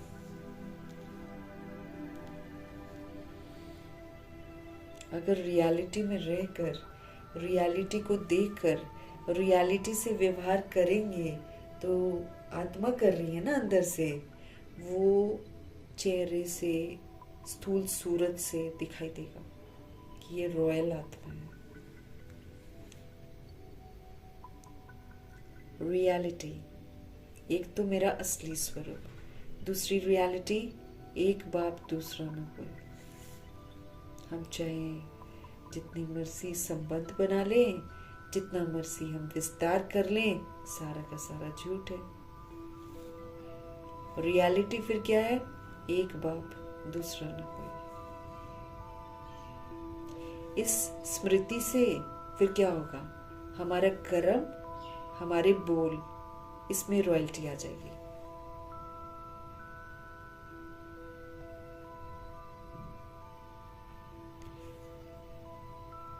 जो भी संपर्क में आएगा उन्हें फिर हमारे हर कर्म में बाप समान चरित्र अनुभव होंगे। हर बोल में बाप समान अथॉरिटी और प्राप्ति की अनुभूति होगी। हर बोल में बाप के समान अथॉरिटी, बाप के समान प्राप्ति की अनुभूति होगी। उनका संग रियल होने के कारण, और उनका संग रियल वाला है ना, सच वाला है, प्योर है ना, तो उनका संग रियल होने के कारण पारस का काम करेगा, दूसरी सोल को भी प्योर बना देगा। ऐसी रियलिटी वाली रॉयल आत्माएं वही फर्स्ट डिवीजन के अधिकारी बनते हैं। यहाँ पर प्रैक्टिकल सबूत देना है इस बात का। एक तो मैं आत्मा सतोगुणी स्वरूप, इसका सबूत। दूसरा, आत्मा का परमात्मा के सिवाय कोई और नहीं। और फिर उसी के प्रमाण संकल्प, उसी के प्रमाण बोल, उसी के प्रमाण कर्म जब करते हैं, दूसरी सोल्स को अनुभव होता है, तब हम रियलिटी वाली रॉयल आत्मा बनते हैं और फिर हम फर्स्ट डिवीजन के हकदार बनेंगे। झूठ नहीं बोलना हमको, है ना। हम झूठ बोलते हैं ना, हम जब अपने नाम रूप समझते हैं हम अपने आप को, तो हम झूठ बोलते हैं। इसीलिए कल भी बाबा ने हमको सीजन मुरली में क्या समझाया? अकेले नहीं, मैं आत्मा। देह अभिमान से हमको बॉडी कॉन्शियस में आने से अभिमान आता है, बॉडी कॉन्शियस आने से हमको अपमान फील होता है, बॉडी कॉन्शियस आने से हम दिल शिकस्त होते हैं, जबकि हम तो सोल है ना। और सोल समझने से हम पावरफुल बन जाएंगे। सोल पावरफुल, बॉडी पावरफुल, सब पावर। शक्ति किसको बोलते हैं बाबा? बाबा कहते जो सहन कर लेता है, जो समा लेता है बातों को, जो समेट लेता है, विस्तार को जो सार कर देता है, जो अच्छे से परख लेता है किसी को कि किसको क्या चाहिए और उसको वही देता है, जो कमी कमजोरियों का सामना करता है, उनको यूज नहीं करता है, और जो बाबा से मिले खजानों का सहयोग सबको, उसको बोलेंगे ना पावरफुल सोल। ऐसे ही बोल देते ना, मास्टर सर्व शक्तिवान है, मास्टर सर्व शक्तिवान है। एक बार मैंने दादी की एक क्लास करी थी, उसमें दादी जनक बोल रही थी कि तुम खाली ये मत बोलो मैं आत्मा हूं, मैं आत्मा हूं। जितने भी गुण बाबा बताते हैं, जितनी भी शक्तियां बाबा बताते हैं, सारी फिट करो अपने पर।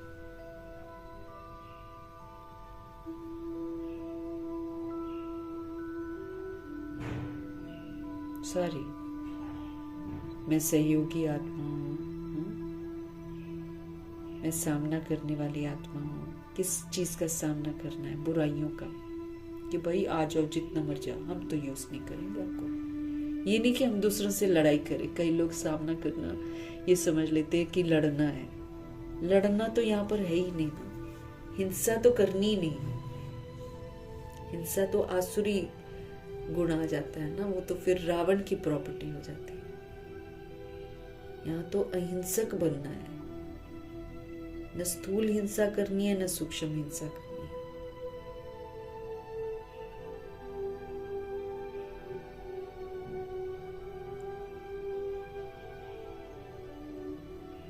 रियलिटी।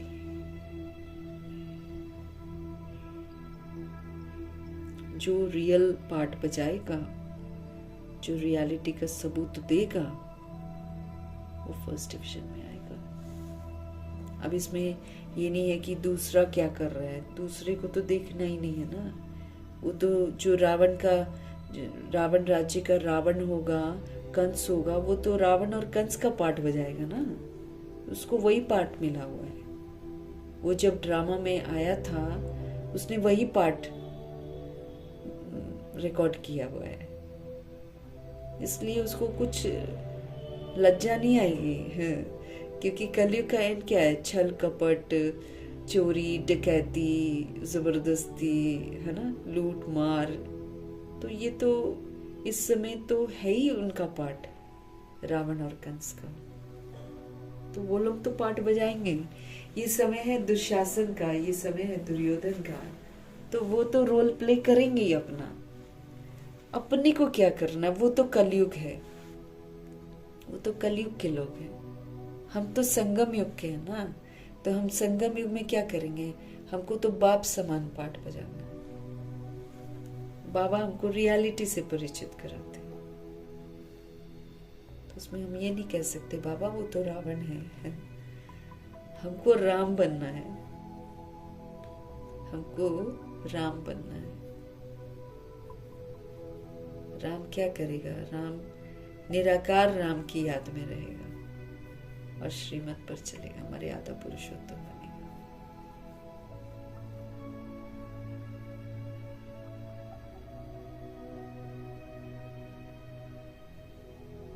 तो बोल, संकल्प, कर्म सब रियल होने चाहिए हमारे। किसी के शरीर को देखकर हम जो बोल रहे हैं वो तो हम झूठ बोल रहे हैं, वो तो गड़बड़ कर रहे हैं।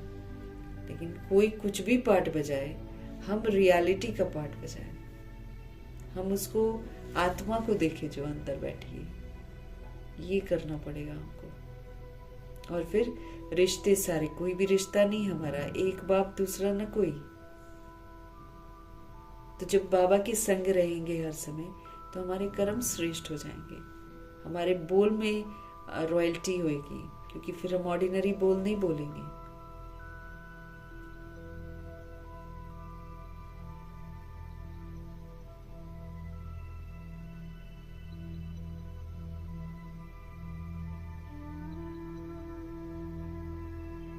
कितना दिमाग में अच्छी तरह बिठा के इसको नेचुरल वे में करना है, तब जाकर फर्स्ट डिवीजन में सोल आ सकती है। अभी तो सारे हिलाने वाले ही आएंगे, हिली हुई हरकतें करने वाली सोल्स आएंगी ना। लेकिन अपने को क्या देखना है? अब जैसे भूत प्रेत आत्मा है, ठीक है, अब वो भूत प्रेत है, लेकिन मेरे को उसको भूत प्रेत के रूप में देखना ही नहीं है। वो जो रियल आत्मा है, जो सतोगुणी है, जो परम धाम निवासी है, जो बाबा का बच्चा है, वैसे उसको देखकर उसके लिए शुद्ध संकल्प करने हैं, उसके लिए दुआएं देनी है, तो उसका भूत प्रेतपना जो है वो खत्म हो जाएगा। वो किसी कारणवश आत्मा ऐसा बनती है। मेरे को वो भूत प्रेत नजर ना आए, मेरे को वो सतोगुणी आत्मा नजर आए। ये है रॉयल्टी, रियलिटी की रॉयल्टी।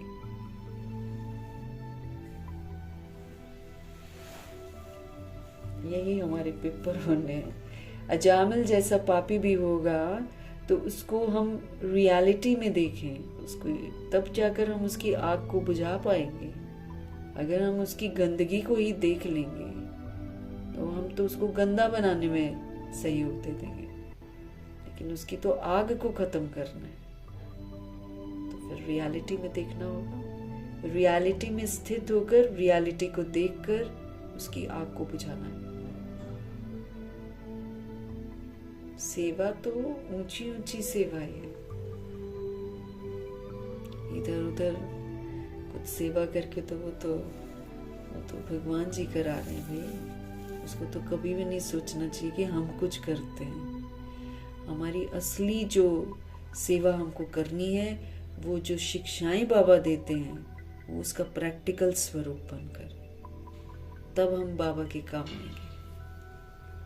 बाकी पढ़ा लिखा रहे हैं वो तो भगवान जी पढ़ा रहे हैं, लेकिन पढ़कर हम कर क्या रहे हैं वो उसके मार्क्स हमको मिलेंगे।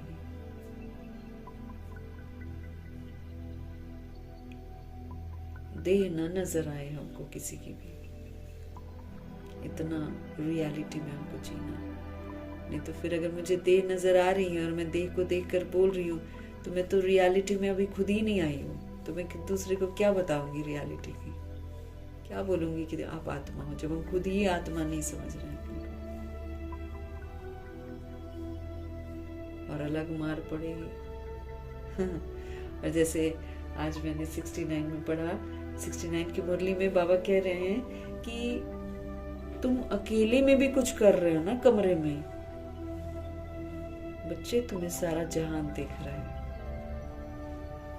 हम बाबा के बच्चे घर में हैं, अकेले हैं, कोई देख नहीं रहा मुझे, लेकिन मैं क्या कर रही हूँ उसकी जो वाइब्स हैं वो आत्माएं कैच कर रही हैं और वो लोग भी वही कर रहे हैं।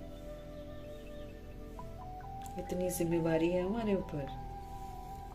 और अगर मैं वेस्ट कर रही हूं अपना टाइम, है ना, सारी सृष्टि की आत्माएं बाबा कहते हैं आपको देख रही हैं, आप वर्ल्ड की स्टेज पर पार्ट बजा रहे हो। और बाबा कहते हैं और 21 जन्म का रिकॉर्ड आप भर रहे हो। अगर आपने अच्छा रिकॉर्ड नहीं भरा तो आपका रिकॉर्ड रद्द कर दिया जाएगा, और जिसका रिकॉर्ड रद्द कर दिया है वो भगवान से दूर हो जाएगा।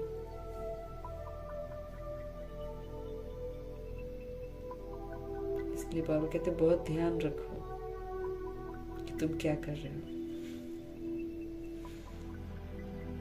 तुम्हारे हर कर्म के ऊपर सभी की आंख है, इसलिए तुम अगर हाथ भी यूज कर रहे हो तो तुमको ध्यान रखना कि हाथ को तुम कैसे यूज कर रहे हो। कदम तुम्हारे किधर को जाते हैं, आंखें तुम्हारी किधर को जाती हैं, इतना ध्यान रखना है अपनी कर्म इंद्रियों पर, क्योंकि जिधर जा रहे हैं ना उधर कईयों के जा रहे हैं, और जो जिनके जा रहे हैं उनकी सजा भी मुझे भुगतनी पड़ेगी, क्योंकि मैंने उनको विस्मृति से स्मृति में लाया ही नहीं। तो भुगतान कौन करेगा? मैं करूंगी ना।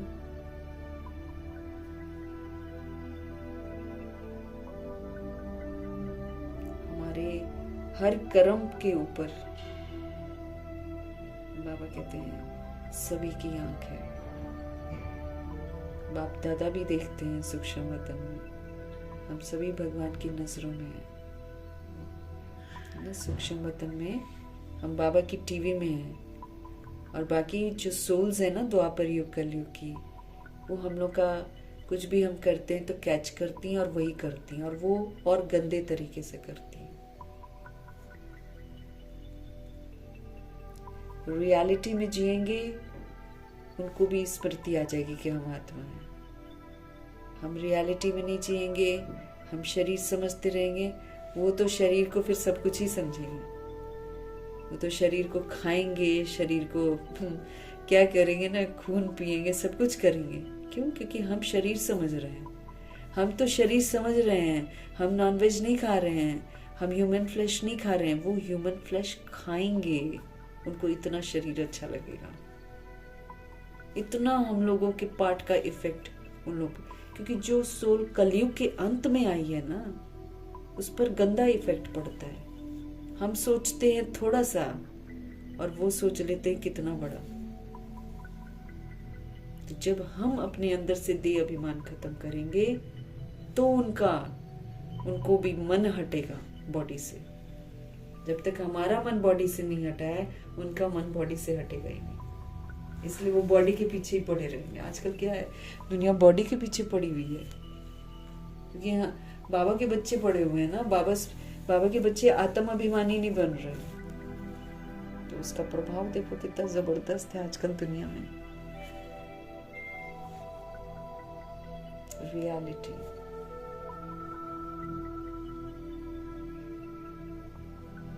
स्लोगन है, श्रेष्ठ कर्मों का खाता बढ़ाओ तो विकर्मों का खाता समाप्त हो जाएगा।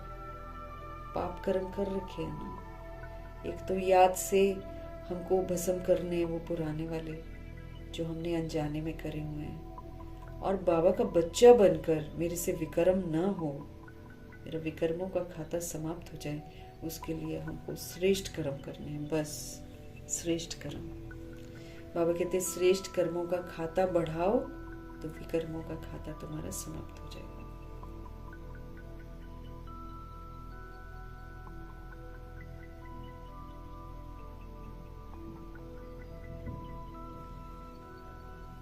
अव्यक्त इशारे हमको अशरीरी बनने का टाइम आ रहा है, विदेही बनने का टाइम आ रहा है। इसलिए बाबा कह रहे हैं ऐसे ही तो थोड़ी बन जाएंगे हम अशरीरी, बनना पड़ेगा ना काफी समय तक। तो अशरीरी और विदेही स्थिति का बाबा कहते अभ्यास अब बढ़ाओ। चारों ओर हलचल है,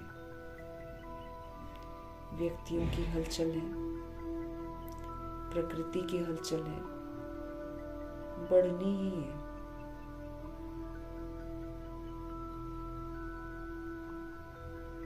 ऐसे समय पर सेफ्टी का साधन है सेकंड में अपने को विदेही, अशरीरी, आत्म अभिमानी बना लो।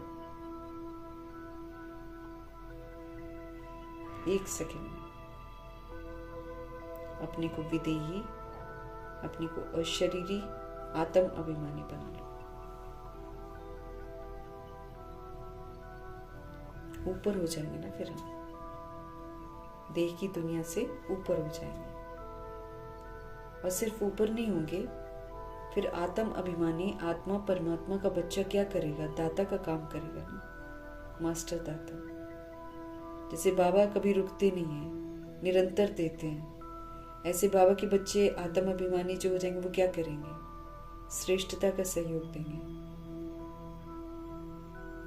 तो इसलिए बाबा कहे चारों ओर हलचल है, व्यक्तियों की हलचल है, प्रकृति की हलचल है, ये तो बढ़नी है।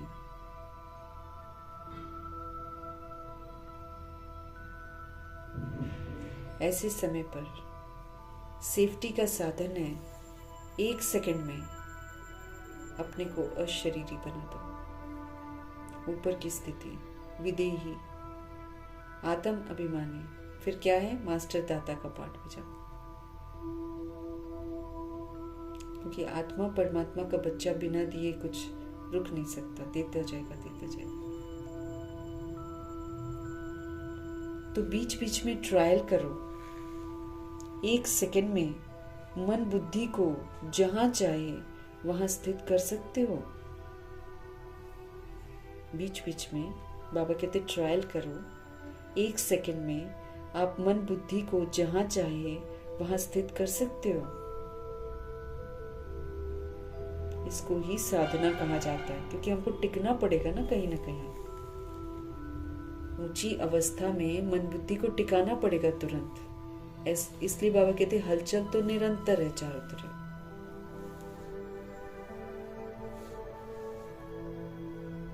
तो बीच बीच में ट्रायल करो कि 1 सेकंड में अगर हम अपने मन और बुद्धि को जहां चाहें वहां स्थित कर सकते हैं, उसको क्या कहेंगे? उसको ही साधना कहा जाता है।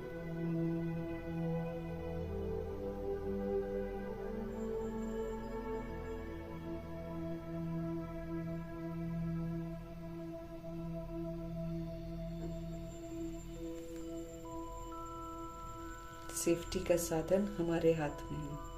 सेकंड में अपने को विदेही, सेकंड में अपने को अशरीरी, आत्म अभिमानी, बाबा कहते बना लो, सेफ हो गए, ऊपर हो गए ना, और दाता बनकर दे रहे हैं, तो देंगे तो बच गए हलचल से। इसलिए बाबा कहते रोज बीच बीच में आप ट्रायल करो। 1 सेकंड में मन और बुद्धि को जहां चाहे वहां स्थित कर सकते हैं। ऐसी साधना करनी है।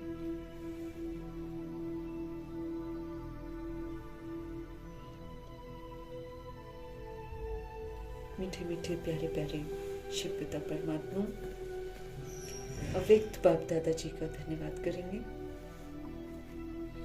ब्रह्मा माँ का धन्यवाद, जगदम्बा माँ का धन्यवाद, गुलजार दादी जी का धन्यवाद, जिनके माध्यम से इतनी सुंदर सुंदर मुरलियाँ प्रभु जी ने चलाई हैं। ऐसी खूबसूरत रथ गुलजार दादी जी का तहे दिल से धन्यवाद करेंगे। अष्ट रत्नों का धन्यवाद, नवग्रहों का धन्यवाद, एडवांस पार्टी की सारी सोल्स का धन्यवाद, बची हुई जितनी भी आत्माएं हैं सबका धन्यवाद, पांचों तत्वों का धन्यवाद, ड्रामा का धन्यवाद, प्रकृति का धन्यवाद, माया का धन्यवाद, यमदूत का धन्यवाद, करोड़ों की आबादी का धन्यवाद, साधनों का धन्यवाद, साधन बनाने वालों का धन्यवाद, साथ में रहने वाली सोल्स का धन्यवाद, सहयोगी आत्माओं का धन्यवाद, समय का धन्यवाद, पूरे यूनिवर्स का धन्यवाद, शरीर रूपी इंस्ट्रूमेंट का धन्यवाद, आप सभी आत्माओं का धन्यवाद, सृष्टि की मेहमान नवाजी का तहे दिल से हम धन्यवाद